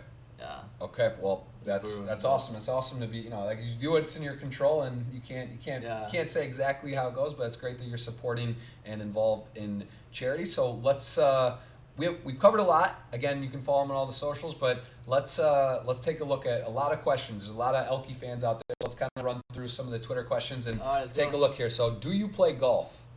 No, I don't play golf. I play one time only, but I don't know. It's kind of boring to me, to be honest. If I want to do a sport, I do a real sport where I kickboxing or something. Yeah, we're gonna talk about kickboxing in a second. I don't play that much sport actually, to be honest. I go to the gym a lot, and I run quite a lot. I did see some notes again. I ran a bunch of half marathons. Oh, wow. I run a marathon next time too. So You're gonna do a full marathon? Yeah, I think I'm gonna do it. I don't know when. Maybe next year. 26-mile plus, right? That's Yeah, pretty but intense. if you do 13, it's not that much harder. It's a little bit harder, but it's not. Right. It's that same principle. Once you kind of get your mindset ready for it. And also when you prepare, actually, like the last half marathon I did like in Montreal in May, and I was really well prepared, and it's just like so easy, man. You don't even feel like. I mean, you're kind of pushing yourself, but you're not like struggling at all. It's like kind of like you're in the zone, and you're like, if you're really well prepared, it's like actually easier than the preparation. So it's fine. I think as long as you don't have like any kind of like physical problem, which I don't. So I think. Right. That's awesome. So golf, it was like too boring for me. I don't know. Do you play golf? So slow, not man. well. It's like, Not well. It's a social game. It's good to do, but it's the same thing. Like to golf well, you have to spend a lot of time, and then the top golf or something's fun, or miniature golf. But when you have to play, it's like 4 hours for a thing. It's a lot of commitment. I don't know. I mean, it's like if I want to play sport, I play sport. If I want to hang out with my friend, I hang out with my friend. I don't like something that's kind of like mixed in between, which is like 4 hours commitment. It's like. I don't know. It's like I'd rather go to the gym for 1 hour and like hang out with my friend for 3 hours. You know, like get the full experience, like instead of like kind of something that's like mixed in between. I did see also. I agree with you completely. I saw a note. My father goes through before podcasting. He'll make like go through a profile. Something that you rode horses as a kid, or as a kid, yeah. And you fell off and broke something. Actually, I I was always playing video games, but then so I rode horses, and then I fell off and I broke my clavicular twice, and then I had like this bike this motorbike that you don't need a license for when you can ride when you're 15. Right. And then I was going on a field and I was going all in, and I just like did a loop and I fell on my back and I like broke my knee and just crashed the bike. So after that, I told my mom I want you to be a video gamer, and she's like, "Great idea, Stay safe, super safe." Yeah, that's awesome. Yeah, when you look at it from that perspective, it's a clear choice. I wasn't really good with all those I was never as good at with physical activities, as with like mind games. So it makes like total sense for sure. Okay, well there you go. So you did do some sports stuff growing up. This looks like it's in French. I am not. I used to speak a little. I took French. I can't say I speak it. What is that saying? It's not French actually. It's like. Spanish. Is it Spanish? Okay, my wife's around, baby. Can you translate? She's. What? Can you translate this question? Yes. Is it? Yeah, Spanish. It's something about vida, life. Dedicate your life to poker or something? Come on. Vida tu vida le dedicaste al poker. How many years have you been playing poker? How many years? I've been playing for almost 16 years now, I guess. Yeah, 16 years. Professionally for like 14. Ele juega poker, dedica al poker hace 16 años. Baby, come on and say hi at least. Let them see the translator. There she is. Thank you, sweetie. Okay, so 16 years. That's a long run, man. When did you start?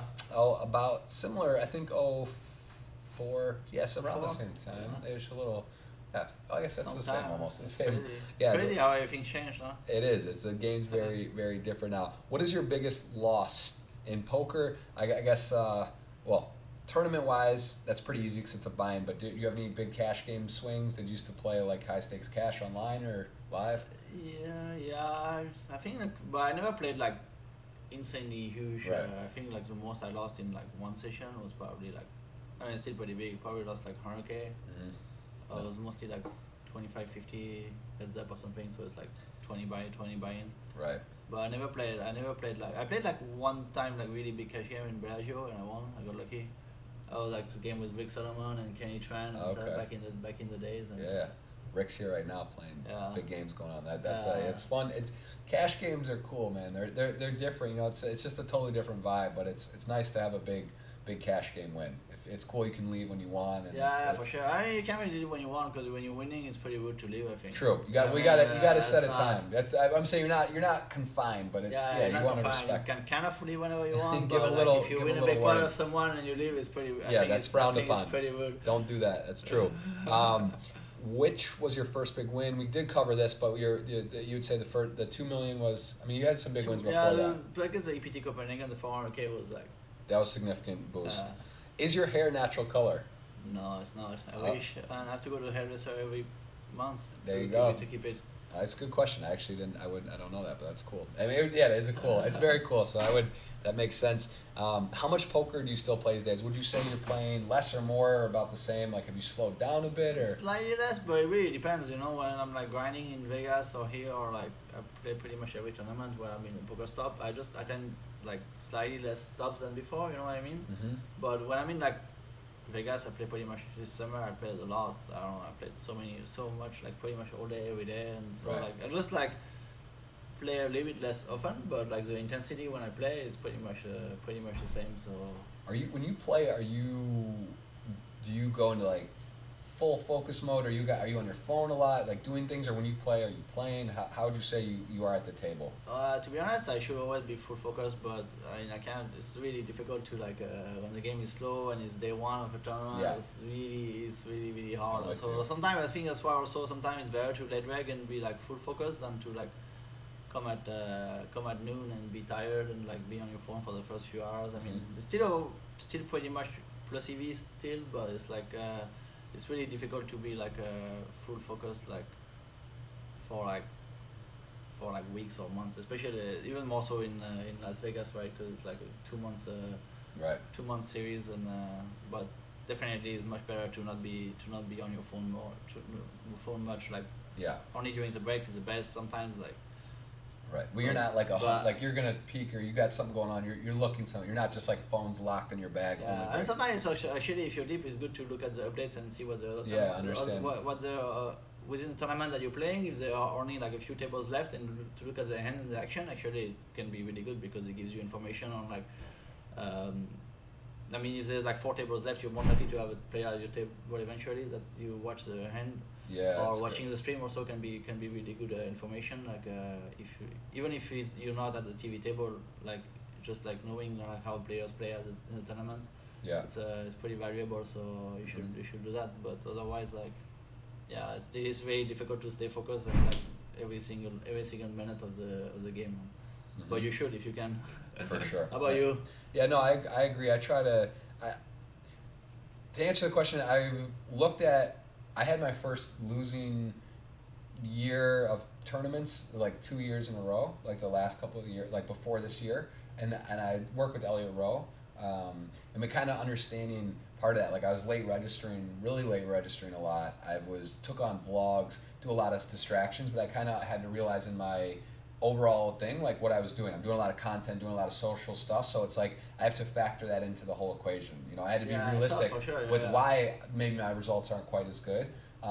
Even though I've studied more, I think I'm a much better player, but it was kind of weird. Like I put more time in, and I think I kind of, there's variance, of course, but so yeah, I would say there's times where I go very focused and I know, but then I'm also realistic, and sometimes I just, if you late register tournament, World Series, or here you get 20, 25, 30 blinds, 15, it's different than if you start at noon, you're focused, it's a very different experience. Yeah, of course. I do both, it depends, but I'm at least honest with myself. I know what I'm doing, and I make a conscious choice to be present, or kind of. I don't always make the conscious choice. I always kind of want to be present, but we're kind of humans, Sometimes we get distracted, and it's like it's difficult. It's kind of difficult to like always motivate yourself. To be honest, the Colossus, like I kind of late reg, and I'm like day one, you're making the money in day one, and day one I was like.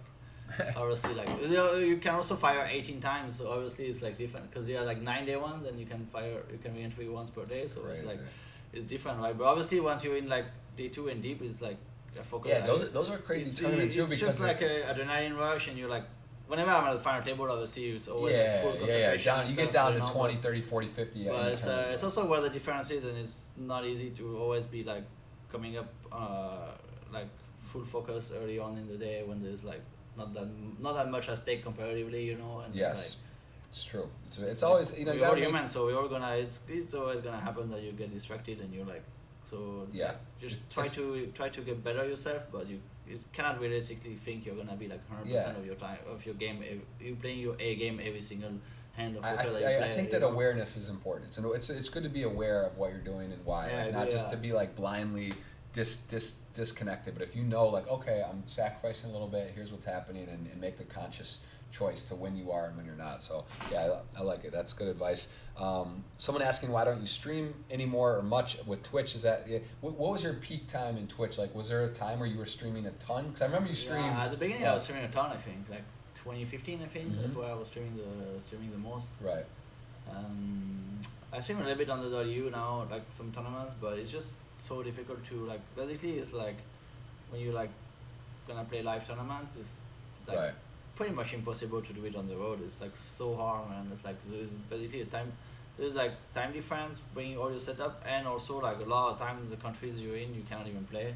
Right. Which is like, so if you like travel, it's like it is hard to say like, all right, I'm gonna go to a place set up for only one day. You know, it's one of those things like you get your setup all done, you want to stream maybe a lot, and if it's like worth it to go for one Sunday or one day of streaming and setup, and it's tricky. Yeah, and if you stop too long, it's like really hard to get back at it. Like, you know, I know I'm gonna go to Vegas next year for like 6 weeks, and it's like, you know, I can stream from there, or it's like it's very tricky. It's just like Twitch is not easy. That's what people don't get it. Yeah, So it's really, but he does have really a channel. Hard, you know, Check him. To give a lot of credit for people who stream like all day, every day. It's like right. Yeah, but it's nice. Tough, it's nice to have it. It's nice to be able to turn it on when you want. Yeah, if you want to stream, because if I'm playing online poker, I'm pretty much going to stream just because it's like, you know, it's nice to have that platform to do it and to do when you can. But I'm with you as well. I'm much more less streaming consistently, and those are the reasons right there. What's your next event in France? Next event in France, I think they're gonna have the WBT coming back in France end of February at the new club which opened. It's called Club Pierre Charon, so I think that's gonna be like end of February. Looking forward to it actually. That's awesome. I haven't played poker. I haven't played in France, but not WPT or like. I played WPT in Deauville, but not in Paris. In Paris, they used to ban the clubs. They used to have huge tournaments and then ban all the clubs, and now some of them reopened. So it's the first time they're gonna have good tournaments again. So hopefully they're gonna have like. You play as a ACF before? And I haven't. One of my good friends, Matt Waxman, won the WPT. There was big. Yeah, for a while that was a very. Yeah, there was a 10K for a few years. I think. Yeah, it was a really good one. I haven't been. It was closed by the time I was looking to go out there. Shame, man. Bahamas, as mentioned here, very in tune to your career. He was referencing that's been special to you, and how do you feel for the Bahamas as a place to organize a tournament? Do you feel that this is like one of the better tour stops and situations? Definitely. I think it's a really, really great place because I mean for poker for us it's really great. Definitely, like it's a dream weather. The connection center is awesome and stuff. But mostly it's like if you have like a girlfriend, wife, or family, it's like really great place for you to bring them as well because there's a lot of activities for them to do, and it's like they can really enjoy the place even if you can't spend that much time with them, which is like what makes it like one of the better stuff, I think. Yeah, it helps you to relax, and when you know you're playing, they're not just like sitting in the room bored. Like there's things they do. So I agree. I think it is one of the better stops. TOD. Todd. Yeah, there he is. He asks a question: which specific qualities for gaming do you think help you improve in poker, and what similarities do you think poker has with StarCraft? Very interesting. I think at the beginning, of course, like, you know, when you like, I was able to play like because I was like playing StarCraft as a high level. You know, I don't know if you're familiar with it, but you have to be extremely fast with the mouse and keyboard. There's this code. It's called action per minute, and it's like it's APM, and then they track it. So like nowadays, the best Koreans they probably are like 400. So it's 400 between like a keyboard and a mouse, 400 action per minute. And I think when I was at my peak, I was at maybe like 240 or something. But you have to be really fast the eye-hand coordination because it's a real-time strategy, right? So if you're like a split second later, then basically like you do less things. It's not only about strategy, but it's about like how to like how to execute it properly and as fast as possible. So the fact that you're so fast, you can just play like more table and be aware of it, and it's also helped me like get better because I was able to fire like if somebody like never played like StarCraft and they would play like 2-4 tables, but if they play, they would play like 10 tables like this, like no problem, you know. Right. So that helped, and also like I think the ability to like perform under pressure when you play any. But I think it's the same for any sport or game at a really high level. You know, there's like so much pressure, and you have to be used to it and get better at it. And like it's the same with poker. I think I'm kind of lucky in that aspect that I can usually perform pretty well under pressure. But like I know some like guys in StarCraft, like while I was living with them, they were like they would beat me like maybe like 70% of the time in practice games. But when we play a match on TV, like for when there was something at stake, something which matters, they would only win like 20% of the time. Wow. And actually, it's kind of the same with poker. Like some guys are like really, they have like extremely good knowledge of the game, and they're like technically extremely good. But whenever they play a tournament, they choke and they like make mistakes, and like it's hard to like play your best game like all the time in poker. I think that's one of the most underrated aspect of so nowadays. You know, I mean, obviously it's great to work on your game and get better, like better understanding of ranges and like ICM and everything. But like there comes a point like if you have a great understanding but you cannot apply it because you get distracted or tilted or like you get tired, and if you can execute right, you know, like it's better to like focus on like trying to like play like closer to your A game most of the time and focus on like good preparation, you know, like physical and mental. It's like it makes a big difference, because if you're the best player in the world technically but you only play your best like 10% of the time, it's kind of like it's not that great, you know. If you're like worst game is like too low compared to like if you like have an E game or something, it's not that if you're a practice player, you're not a great. So it's like now I mean like nobody can replace practice, you know, like the fact that you play live tournaments, the live tournaments experience is something quite special as well. It's quite different, you know, like all the studying you can do online is great, but if you don't like have some kind of like live tournament practice, you know, and you don't know like one chip is a core or some like basic thing like this, you're gonna get distracted and you're gonna get like you can get triggered by some random stuff that like would never happen if you have the experience. But I think like similarities, I think there's quite a lot of similarities with poker and StarCraft as well. Like the fact that you have to like they're both game of incomplete information, because in StarCraft you have something called fog of war, so you don't see part of the map. And in poker it's pretty much the same. You see everything except your opponent hold cards, so you kind of have to like deduct what the opponent's what he has or what is he gonna do, comparing to his action, which is kind of like a little bit similar in StarCraft. There are like popular strategies, right, that people do, and then like there's like opening, and you have to like there's quite a lot of mind game to it too, depending on what you see and you think what your opponent is gonna do, and you can show him some stuff as well. Right, some imperfect information. The scouting part is really hugely important in StarCraft actually, to know what your opponent is doing, to be able to adapt to it. And it's kind of the same in poker, like you have to know what your opponent is doing or what is like baseline kind of is to adapt to it. The adaptation part is exploitatively, like extremely there's important, like GTO right? versus exploitative. I mean, it depends on which tournament. Obviously, you can always play GTO, but like if you know like opponents have a specific tendency, and if you've been watching, you're gonna be able to take much better decisions than if you just come to a table like with like 8 unknown players, right? You're gonna play a plus EV game, but it's gonna be slightly plus EV. But if you've been at the same table for like 6 hours, then you're gonna have a good idea. Which is kind of like the worst thing about tournament. It's like when a table break, you know, when you get to the table for 6 hours and you have a great feel for the table, and you like know exactly how to play against everyone, and the table breaks. Like, I'll tell you what, I the can't. Worst, actually. The thing that, and it's still again the same for everyone, and everyone has to deal with the same thing. But that to me is the most frustrating thing in poker, getting a table break, especially when it's been for several hours. Like even here in this main event, I felt great. The table's going well. You know, you get situated. There's a dynamic form, and then move to a new table, and now I'm out. 20 minutes later, I've played maybe an orbit, and maybe I would play a hand differently, or because it's not even that it's new people, which is fine, but they've all been in their situation. Now I have no clue table flow, what's happening. The flow, I'm just like lost. So one of the things I try to do is make a rule, like when I come to new tables, and I don't do it all the time, but I try to say, look, I'm just gonna play very like ABC. Get situated. I'm not going to do high variance stuff. I'm going to take more flops and just get acclimated. And I think that's something I don't do well enough, because even like this tournament, I did something where it was like a close spot, but I went aggressively and then I just was out, right? And it's like, that is it's tricky. It's very tricky. It's very frustrating too, because I'd rather be at a harder table and stay there than get moved to a softer table with no information. It's a very interesting thing, and I think it's like I get a little bit annoyed too easily by that, but it's part of it's just how it works, right? The tournaments break. For everyone, but like exactly. Do you like more comfortable playing live or online? I mean, I love both. You know, they're kind of the same game, but it's kind of different. I kind of like to mix it. I mean, what do you mean by comfortable? Like, why my better game? I think I have much better edge live. Mm-hmm. You know, especially like the online games are getting tougher and tougher. It's quite tough. But I think it's good to play online to practice. It's really good as well, because the tougher games is much better. It's good to hone your game online. Definitely, it makes sense. Do you have any future goals in poker life? Is there other things that you're looking to? Do you see yourself playing poker in 10 years, 5 years? I think I will always play poker. I mean, I don't know.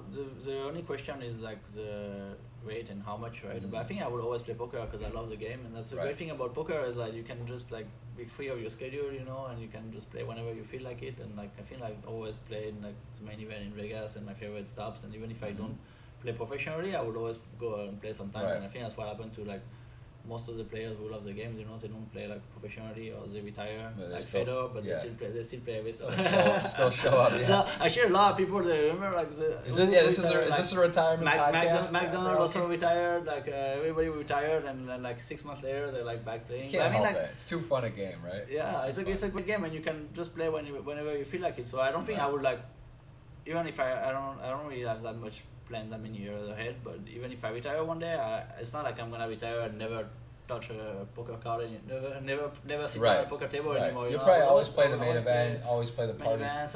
Yeah, party stuff, Barcelona, you know, the great stops, and it's like. Someone asked, how do you first get into poker? We already covered this. This was earlier in the podcast. You can just go back. This was at the beginning. Not going to do that again. Someone says you knocked me out at Ace King to Aces. When are you going to give your money back? I'm sure that does happen. It's about 70%. That's part of the deal. What is your favorite non-poker YouTube channel? Do you watch some content on YouTube? Yeah, I watch some content on YouTube. Nowadays, I watch a lot of like nutrition and training and like... I watch some of these Atlian stuff. Have you watched him? It's pretty good actually. What's it called? Atlian X. Okay. It's like pretty good stuff, and like mostly like Okay. YouTube is good, but sometimes it's like, you know, it's hard to know if it's like really like the best information that you get. You know, it's quite difficult to. I mean, like it's kind of the same. Like everything with like health and diet and nutrition is like. There's a lot of bias out there. It's so tricky. Really I just saw the like Game Changers movie, the no meat kind of deal, like these things, and you know, it's like you can really, it's like anything. You can make a strong argument. So someone credible says something, and someone says Bitcoin's the best. The Bitcoin's like these type of like big idea concepts. There's such a you know, it's hard to know. Are you team vegan, Jeff? Not at the moment. I could be talked into it. I'm a big thing about moderation. So what I think it's like unrealistic to someone that's eaten meat pretty consistently their whole life to just say, all right, tomorrow I'm never gonna eat meat. What I would like to do, I think I eat too much, right? Like I could get behind it. So I want to start saying, all right, some days I'm not gonna eat. I'm gonna do every other day or twice a week, and I think I could kind of slowly slow it down. But no, I'm not currently no meat. I believe I get it, I respect it, and I think I could move that way. What about you?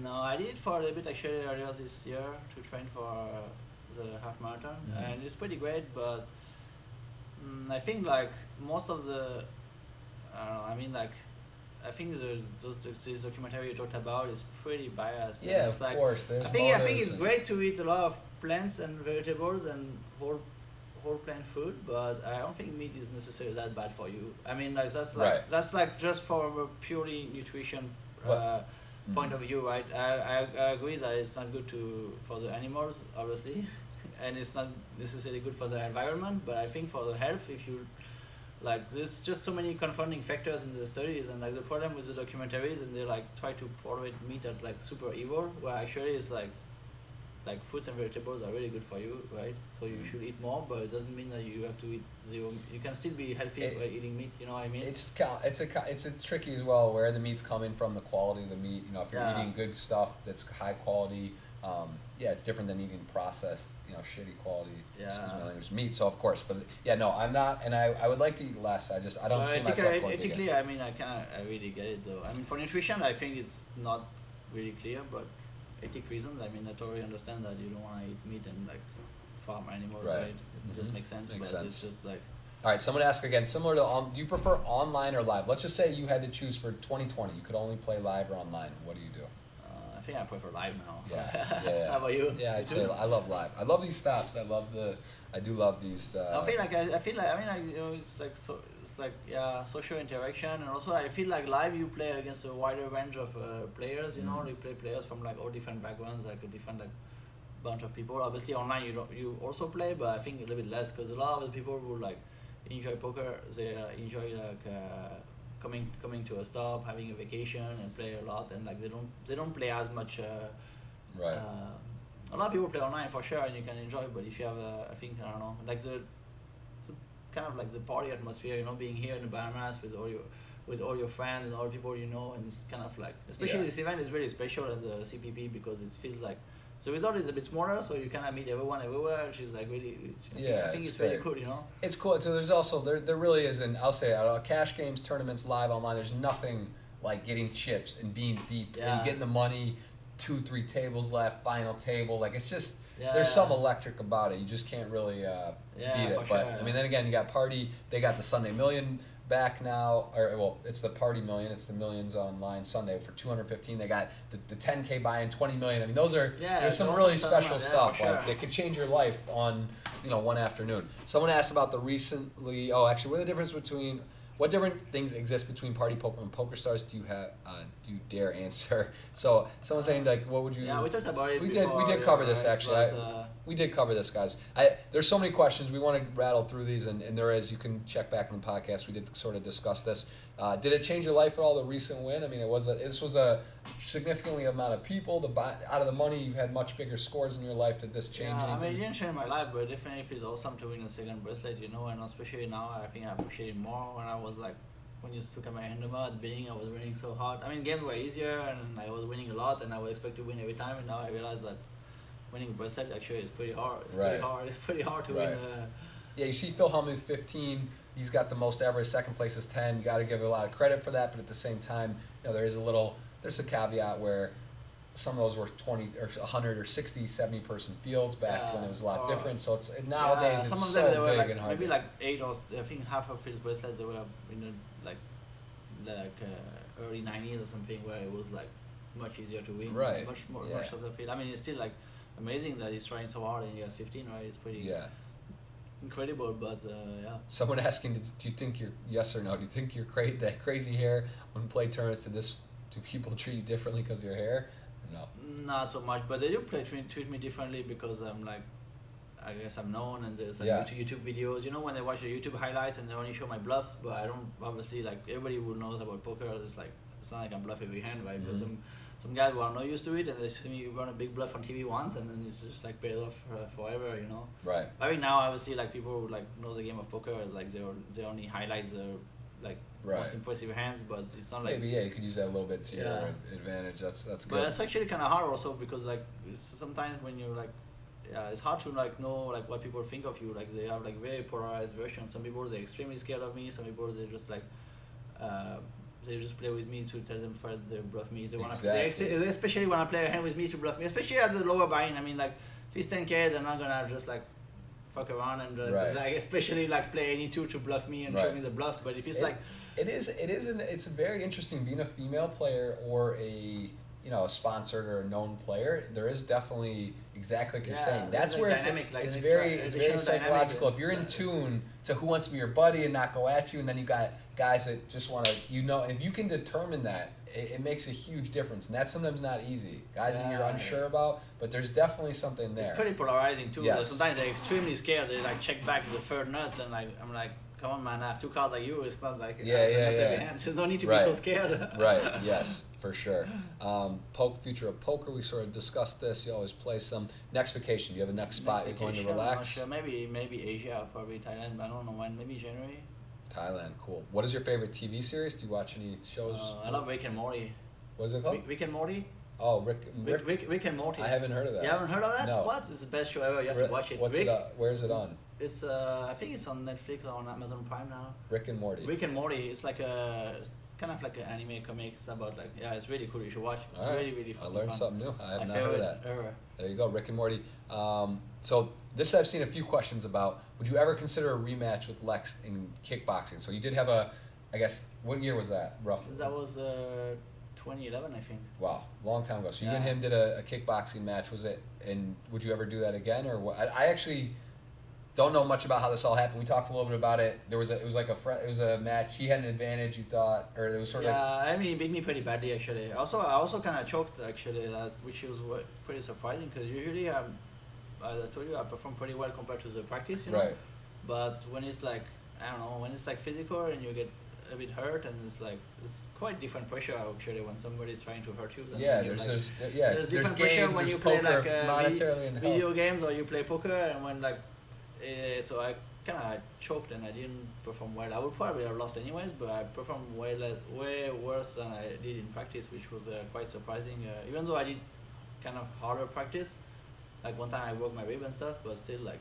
You broke your rib in practice. I mean, like it's like Or fissured, hurt, you know. really, It's not yeah. really break. It's not like shattered. It's Right. like fissured. But you got hurt. But it hurt. It's already kind of annoying actually because you can't sleep well and it's like. Shit. But I choked pretty hard and. But it was a great experience anyway. It was great training, you know. And our rematch, I don't know now. It's like it's difficult. It's not about legs. I don't know if I wanna commit to the training. It's like Right. really intense and basically you cannot do anything else. it's If you funny. wanna get ready for a match like this, you have to be like able to not do anything else for like at least 6 months. I think. There's been so Sorel Mizzi and Brian Rast had a match, a boxing match. Antonio boxed Kevin Hart this year. I don't know Oh, if did you you saw that? that. Who won last one? I guess. Mizzi won pretty Oh, yeah? easily. It wasn't very close. And then there's the Olivier Bousquet and JC Alvarado. Pretty intense fight. Yeah, that one was, that was rough, yeah. real serious. And then Antonio had 35-1 against Kevin Hart for a boxing match, and Antonio won $10,000 bet for 35-1. Oh, And beat him. he was giving 35-1. He was given 35 and He won. was giving. Yeah. He got he was a dog, 35-1 dog, Oh, he was. and he won. Yeah. Oh wow. So it's sick. pretty What was crazy. he? 35-1 dog? I mean, Kevin's like boxes. He's like, Antonio's never boxed. Oh, he had like sick. a year to train though. He trained pretty hard, But but Antonio is much taller, right? yeah, that's what I thought. I thought The it reach can't is be quite- the 35. reach is quite 35 good. one's insane. Like I don't know, like Especially at boxing. I mean, I don't know. Sometimes the odds are like depends on which Yeah. game. I guess I don't know. It's difficult to. But all right, so it was a good experience. I mean, it was a good training, the mental side. Yeah, If you're not looking to again, do if I it, go to Thailand, I would do some training, you know. But like hardcore training for actual fight is like tough to. there's a question: have you ever been in Thailand? So. Yeah, I Yeah. love Thailand. I love Thailand. It's one of my favorite countries actually. And happens to be where maybe next vacation. So there's another question. Yeah, do you want to remix? What do you study the most about Hold'em? How do you study? Are you into like PO? Do you do some of this, the intensive work? You talk with friends? Like what's like a review kind of? How do you? Yeah, how I you do work some on of the PO stuff, but I'm not like super fan because I think it's more important for like. I mean, I don't play as much as those 100Ks and stuff, you know. Like it's more Right. important for the 100Ks when the field is like extremely tough and everybody has a good idea of how to play Right. GTO and stuff, and Mhm. you can't really exploit them. But like I think like a lot of the live fields that we play, there's a way to exploit the player. So it's good to know the GTO obviously, but you kind of also like want to be able to deviate fast. And I think like adaptation is like really the most important thing in poker. So I talk a lot with friends, of course, like watch reviews and like watch like what they like teach on like the poker study sites. And but I think like as I told you, I think like the preparation, like when you come to a point, like depending on the tournaments you play, obviously, like if you play a 250K, it's like always super important. But if you like play other tournaments, like come to a point, it's better to like be able to like focus on your preparation and playing your A games and Mhm. increasing your A game. You know, be able to play like at the best of your ability most of the time. Right. It comes to a point where it's like more important than increasing your ability. If that makes any Of course. sense, you Yeah, know. it makes a lot of sense. Yeah, it does. That is that's interesting. I like how you word that. When are the sunglasses coming back? We got sunglasses Yeah. right here, so that's on. How the F you always come with the call when someone try to bluff you on the flop? Just fantastic, man. Just always Legend. call and eventually they're gonna bluff. They're gonna catch a bluff. That's a good. Yeah. What is your favorite French meal? Favorite French meal? What do you mean, like a restaurant or like a Yeah. or like a baguette, croissant, or favorite French? Yeah, give me food? 1 second. Yeah, tell them. Yeah, hold on. Explain. French food's great. Yeah, What's French your- food is great, man. There's so much variety. I guess I don't know. I love the foie gras, but it's just difficult to like choose only one. I think foie gras is one of my favorite French food, but French meal is like I don't know, man. It's tough. So much good I food. like to switch it up too. I kind of like to eat very different things, and it's like great. Like I don't know. I'm not the kind of guy who can eat the same thing like every day. I get kind of bored if I have the same thing like 2 days in a row already. You know. Right. Yeah. So there's a lot of good options. French food is fantastic. Skipping down here a bit. What is where did you get the name ElkY? Yeah. Matter of fact, I don't know the story. It's a great. Actually, it was like a name of one of my character in some role-playing games. Mm-hmm. The name was ElkY, okay, and then I used it online, and then like one of the guy shortened it to ElkY, so I used ElkY, and then when I moved to Korea, that was my nickname, but the Koreans, they have a really hard time pronouncing my real name, you Bertrand, know, Grospellier. Bertrand, because they cannot pronounce the R, and it's like, and actually everyone kind of hard time pronouncing my Yeah, real it's name, a which is tricky name. complicated. So and also when I played online, I had ElkY with my picture on it, so everybody I meet and stuff, they always call me ElkY, right? Because Yeah. it's like makes sense. Actually, I put my picture, so a lot of the guys, I didn't know who they were, but everybody knew who I was even. That's awesome. So Right. everybody called me ElkY everywhere, and it's just like so much easier than just like correcting when they Right. misspell my real Yeah, it's a name, very so it's cool. just, like, makes sense, One of the you know? cooler nicknames I think in poker. It's a very it's got a decade plus of foundation. Yeah, and it's a great like name. everybody can pronounce it. It's like the easiest thing to pronounce for pretty much Yeah. every country in the world. So it's like, There you have it, ElkY. That's how it went down. Have you ever thinking about quit the game? Was there ever a period of time where you considered just saying, you know what, I'm done with poker, I want to do something else? And was that ever like a serious part of your DNA? I never really considered, like, you know, every time I blew the tournament, I want to quit the game. But it's like all of us. You Yeah, know? very temporary. Never like a time where you stop for a You while. know, and and say, then 1 hour later, it's like, oh, there's a tournament in 30 minutes. Let's go. yeah, find something We new. all have this feeling whenever we lose tournament. Tournament can be pretty brutal. Yeah, it's tournament very poker. mentally challenging. What would you be But doing? yeah, but to back to this, I mean, like, poker is such a great game that I can always play. Like, I never totally quit, and it also gives you the freedom to play a little bit less and like focus on the project that you want on the side. So it's like one of the best thing about poker also as well is you get so much flexibility and freedom to operate as you want, which is like everybody Right. can play like as much as they want, whenever they want, wherever they want. It's like, well, before it was like before the regulations, it was wherever and whenever they want. Right. I remember those golden days where you could play from everyone in the US. Yeah. You could play from Las Vegas. It was Crazy. like, it was a dream, man. Fuck, you know, it's like, April 15, 2011. 2011, Right? That yeah. was, it's really insane. I mean, the fact that you just can't play in the U.S. anywhere. I mean, Yeah, it really, it's insane. it's wild to think how that really affects the Twitch landscape, the other landscapes, like where poker would be. And I think it's in a good spot with all things considering where poker is. But that really did, Yeah, it it'll be stunted so a much- lot it'll of be so much growth more- to it'll be be so much way bigger, bigger, it'll be way so much more bigger, exciting. yeah. I mean, you see Pennsylvania just passed. I think Michigan may pass. West Virginia, I think, is also passed. Like, so there is sort of signs of growth. Sports betting is legalized at a federal level in the U.S. now, which is a big deal. I mean, there is.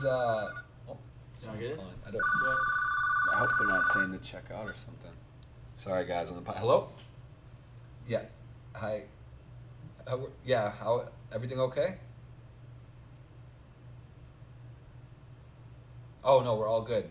We got the chair. We're here doing a podcast right now. Thank you. All right. Yeah. Sorry, guys. We were a little late today as well, and that was partly due we were chairless. We were one chair. They were good service here. Bahamar does a good Bahama job. is pretty awesome. The yeah. service. Bahamas has a stigma of not having great service, but I've been impressed in my visits here, including this trip. So sorry about the interruption on the phone call. That was them just following up. We were just in the middle of talking about ElkY, the nickname. We're talking about the Black Friday. Black Friday, yeah. It's crazy how the trajectory's gone. But again, party poker's been growing overall. The live events are up. I mean, the live poker all over the world. New stops, live new poker is tours. doing really great. It's yeah. really growing fast, so it's good. Also, Party Poker got rid of new aliases, so all new nicknames and also no HUDs, Yeah, it's which really is great. pretty That's cool. really great for the game, I think. Yeah. Levels the field, makes it even playing field, and that's awesome. Do you know what your name ElkY means in Russian? I have no idea, actually. Do you know? I don't. Never. I mean, I've never heard that. Someone asked about the Lex fight again. We've already talked about that. Inspiration to start playing poker. We already went through that as well. So some of these questions are being covered. You always get the image of being fun, of being the bouffon, or like kind of fun, having a chat. Am I really? That's not a good word. That's not the right way to say. I think Yeah. he means this is some translation issues Yeah. here. Like having fun, being outgoing, speaking, having a good time. Do you I feel don't like think I'm one of the most fun players at the table, but I try to, but I'm not like the most like outgoing and outspoken, you know. yeah? What's your But- favorite? Yeah, I'd say I'm you're okay, I you're known guess. as a character in poker. Like people, you have personality, and you're not Yeah. like just sitting there, tanking and never Yeah, talking. yeah. so I don't take at least that. Yeah. That's good. Favorite starting hands other than ace? Do you have any like fun Um, hands? like Jack 9 suited, or do you have any like particular one, or I you want a like big eights. I like tournament? eights because that's the one I won PCA with, you know. Right. And Okay. also it's pretty Yeah. good luck in Eights Chinese. is a good. It's pretty good luck in Chinese culture too, so Yeah. it can't be bad. Eights is good, right? Eights is good. It's pretty good one to have. Like some people have like 10-7 off or something. Right. Ace 3 off. I mean, Daniel has 10-7 off or something. It's also a significant hand yours? for you. I like Jack 9 suited, Yeah, it's and pretty good. yeah, it's a fun one. That's actually eight's one of the most significant hands of your life too, because you won it with it, and you also lost Yeah, the main that's and met true, your actually. fiance. So Yeah. 2 eights. I think we found your for sure favorite hand. Why did you choose to move to Prague, and what's your? Give me a normal day in the life of ElkY. What do you do if you're not playing poker, and also why Prague? Why did you? Move I to mean, Prague? Prague is a great spot actually. I've been there many times when they had the tournament there, and then like the EPT, and I always loved it. And then like there was not many options at the time to like because I needed to be able to play on the French side and on the .com side, and like it was mostly like Czech Republic or Austria, and I really love Prague. I love the vibe. It's really centrally located. Yeah. It's like people are nice. It's really safe, and then they have like much better food also nowadays, and it's like, and also it's very close to King's Casino. You've been to King's, right? Yeah. Yeah, I was you've been just there there. for the Millions in August, right? Yeah, I was there. Yeah. Yeah, so it's really close to King's, and I'm like a friend with Leon, so I can go there all the time. It's like the biggest poker room in Europe, and I'm like I'm really glad to support it because it's like doing a lot to grow the game. I think it's Right. they need more like characters like him who really loves the game to grow it, because like a lot of the time it's like when you go to like a live event, you know, it's like you go to a casino, and the casinos they don't really care about poker players, or like I mean if you go to Barcelona is an amazing spot, but like because you know they couldn't care less if poker players are here or not, you know.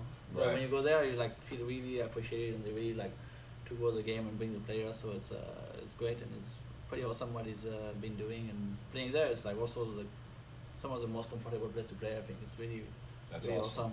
For sure. No, it's a great city. I've been there. It is one of the gem cities, I think, in the world. That area. And what my day look like? I mean, it depends a lot actually. So if I play poker, it's gonna be totally different than if I don't. Usually, I just like I don't know. I wake up, I meditate. I try to go on a fasted run, and I eat some food, and I study something within poker or not. Or sometimes I spend time with Jenny, or we have friends around. It really depends. There's not like one day that I try to replicate all the time. You know, I always try to adapt. I mean, something that I always try to do. You know, like I always try to get some kind of exercise and to get meditation, and to sleep a decent number of hours if possible. But then after that, it's just like What do you consider the ideal sleep? Like, do you if you say you don't have a rush confined, like you go to bed, you like 8 hours? Do you have a set amount? You set an alarm or wake up when you wake usually up? I don't set the alarm if I can, but sometimes you have to, of course. Usually it's between 7.5 to 8.5, I guess. Yeah. It's like my natural thing. So Right. obviously sometimes you like jet lag, or like just twist out, or like you have to wake with an alarm. It's like, how about you? Yeah, I think I'd say like 8 hours, but it's just depends a bit. All right, man. Let's just say there's a lot of questions, so we've answered a lot of this. We'll take some more here. How often you play at Kings? That's one. I mean, that is your. Kings. Pretty It's often. got it actually, on the shirt here. One of your. That's your Yeah, spot.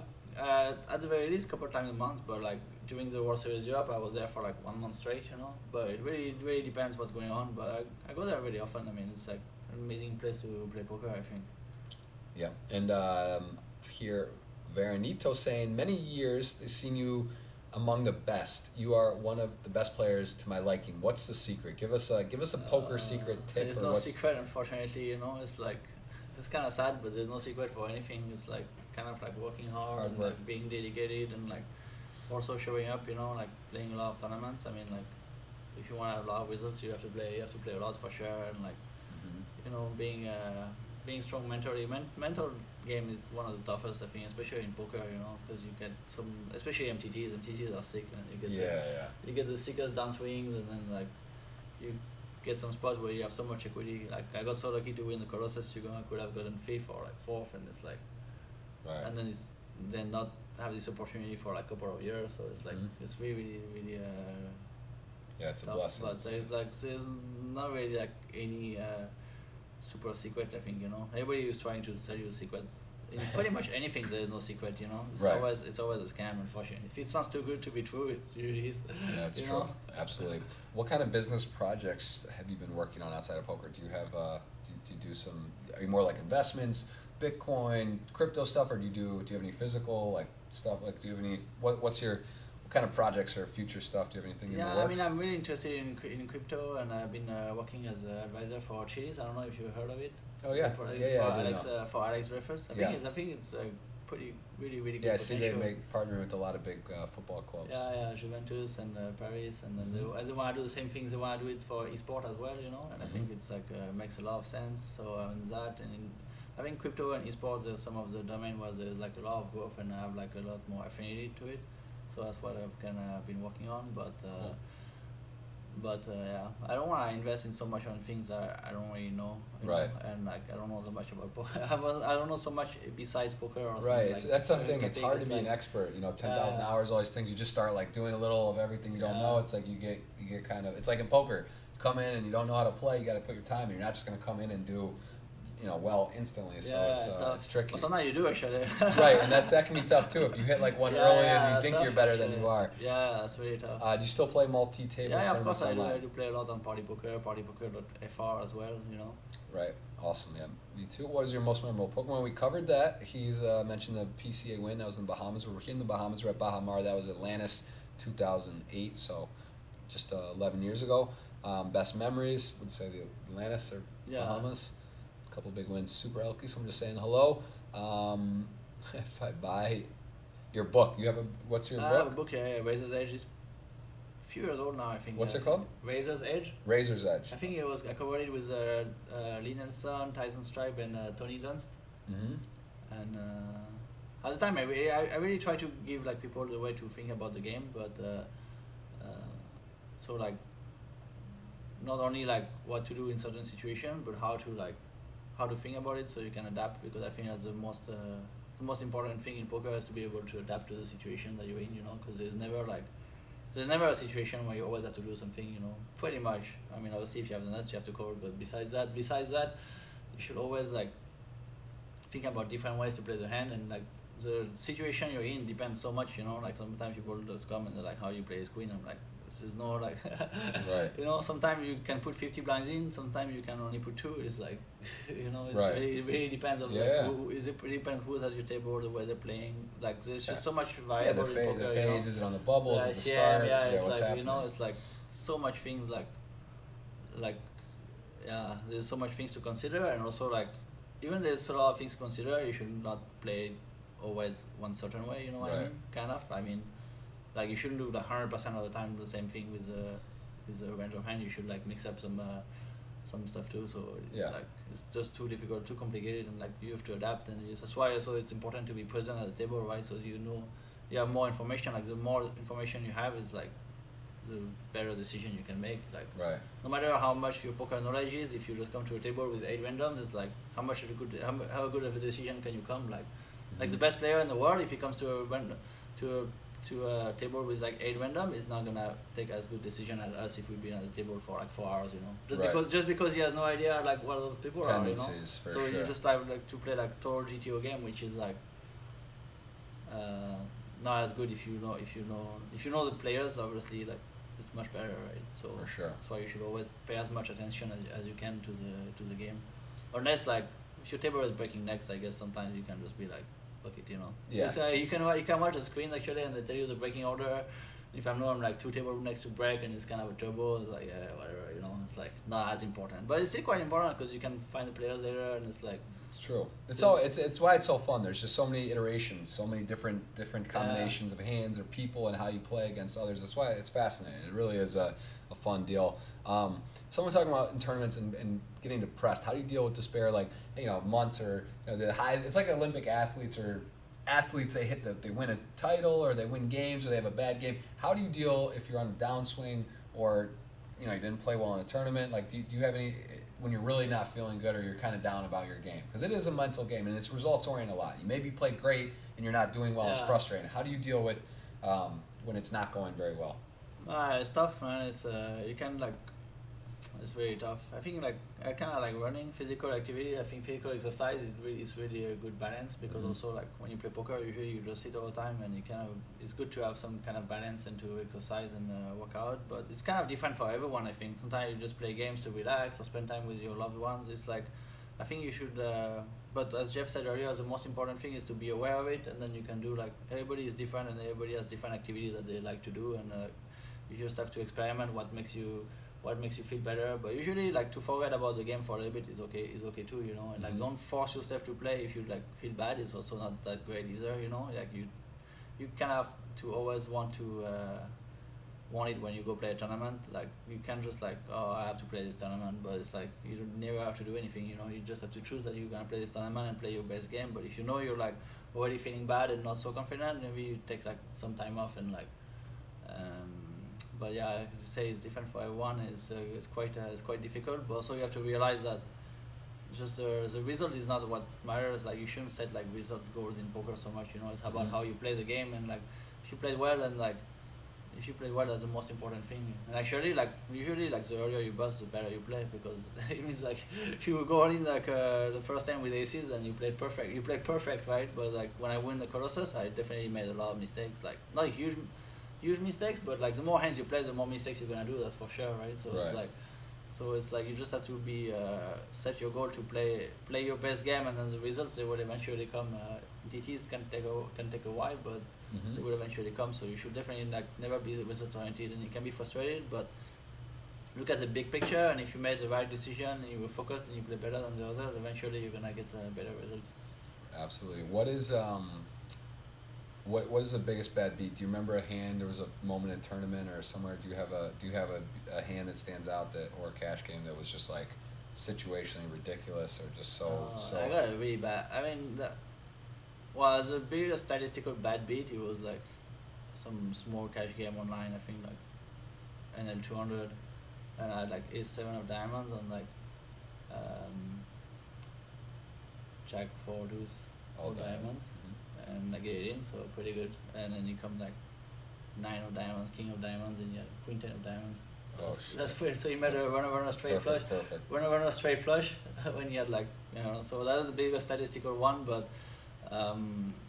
emotionally, I think one of the toughest one was I think late 2008. I was playing like the 15K Bellagio. Right after I won the 15K in November, right? And then I could have been like a player of the year card player at the time, and then there was a hand where I think I started like 45 blind or something like that, and then Eric casually raises early position. I flat with ace queen suited, another guy flats, and flop is ace queen 3 rainbow, so pretty good. And the check, I bet, he check raises, I flat and turn the king of hearts. Now there's 2 hearts. And I don't think he check raises. Nobody check raises his king. That's, but I mean, it's very unlikely.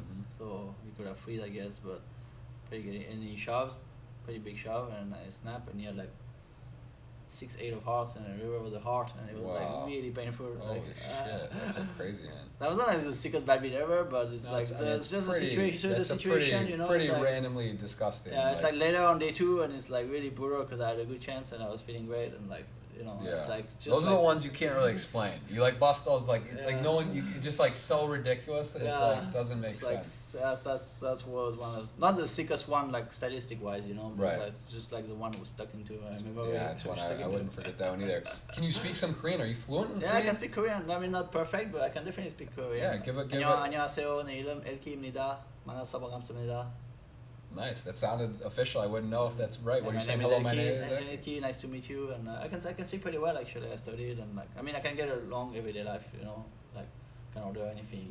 Like. That's awesome. Very cool. Korean. Korean actually is pretty easy to learn if you think it's like really cool language because it's like a new one, so it's very mathematic. So it's like interesting. Much easier to learn than like French or any other language. For sure. Never heard that. That's interesting. Are you happy in the modern world, or do you need more? I mean, I guess that's a. I don't know, man. That's a deep question. Happiness is a pretty. I mean, the modern world is all I've been living, right? So when you live into it, it's like, how can I say if I would be happier in the previous world? It's difficult. Yeah, it's a wild question. All right, fair enough. Do we talk about that? Shampoo. Do you have a go-to shampoo or whatever? No, I don't. You don't care. You don't travel your own shampoo. No, sometimes I do like the purple thing. People want to know. They're fascinated about the hair. Purple thing to keep it like from being yellow, but usually not. Okay. Do you ever gamble on casino games? Do you play in the pits at all? Not anymore. Actually, when I was like, I think when was that? Like '07 or '06, I would play a lot. You know, every time I would Vegas, we would go out and like we would like try to back favor whatever we spent. So that was and it worked pretty much all the time except it didn't work one time. So if On you what, spend, doing what exactly? so we spent 1,000 and we go play roulette drunk and we bet okay. 1,000 and we double until we win it back. And obviously it works every time until it doesn't work one time. Oh right. Oh, So Martin, I lost a lot of money one day, like a lot of money drunk, and then I didn't play again after that. I mean, I play a little bit sometimes just to fuck around, but not like any like significant. So you literally bet like 1,000, then 2,000, 4,000, 8,000, 16 or whatever. Yeah, and or- 32, and then like and then and then bust. wow. Yeah, that's a the terrible, martingale. It's so a crazy. I'm gonna win 1,000 a lot, but We're gonna- a lot of time, but yeah. Yeah, it's a pretty. But I mean, like, yeah. So my biggest bet was about 30, but I don't play really anymore. I don't play big bets anymore now. I don't think it, I mean, you can't win, so it's not that. right. Sometimes it's fun if you want to be with friends and you go for Yeah, have a drinks and drink roll the and, dice roll and stuff some- like this, yeah. you know. But you should be as a Responsible. hobby and responsible, and it's kind of easier to get out of control, especially when you are like around casinos all the time, you know, when you play poker. Right. Yeah. I know a lot of poker players who have like really bad gambling habits, so it can be good for you, man. Right. Do Okay. you play some casino games? No, I used to play. I used to like roulette, but no. The answer is no. I'll play. Like, my wife hates it. Actually, a funny story because I met my wife at Burning Man, and then we started dating, and we were going around. We were in New Orleans, and I took her to a casino in New Orleans, and I took like $1,000. I remember, and I put $100 bet. Like I had 1,000 in chips in front of me. I bet 100 in roulette spin, and she like got so pissed. She's like, "What are you doing? Like, don't do that." Like, and I was like, whoa, and I was like, man, this could be a problem, right? I gamble for a living, play poker for a living, and this is like a very, friendly, small little thing, and she just didn't like it and was like, doesn't like gambling at all, and Brazilian culture and stuff, it's not really.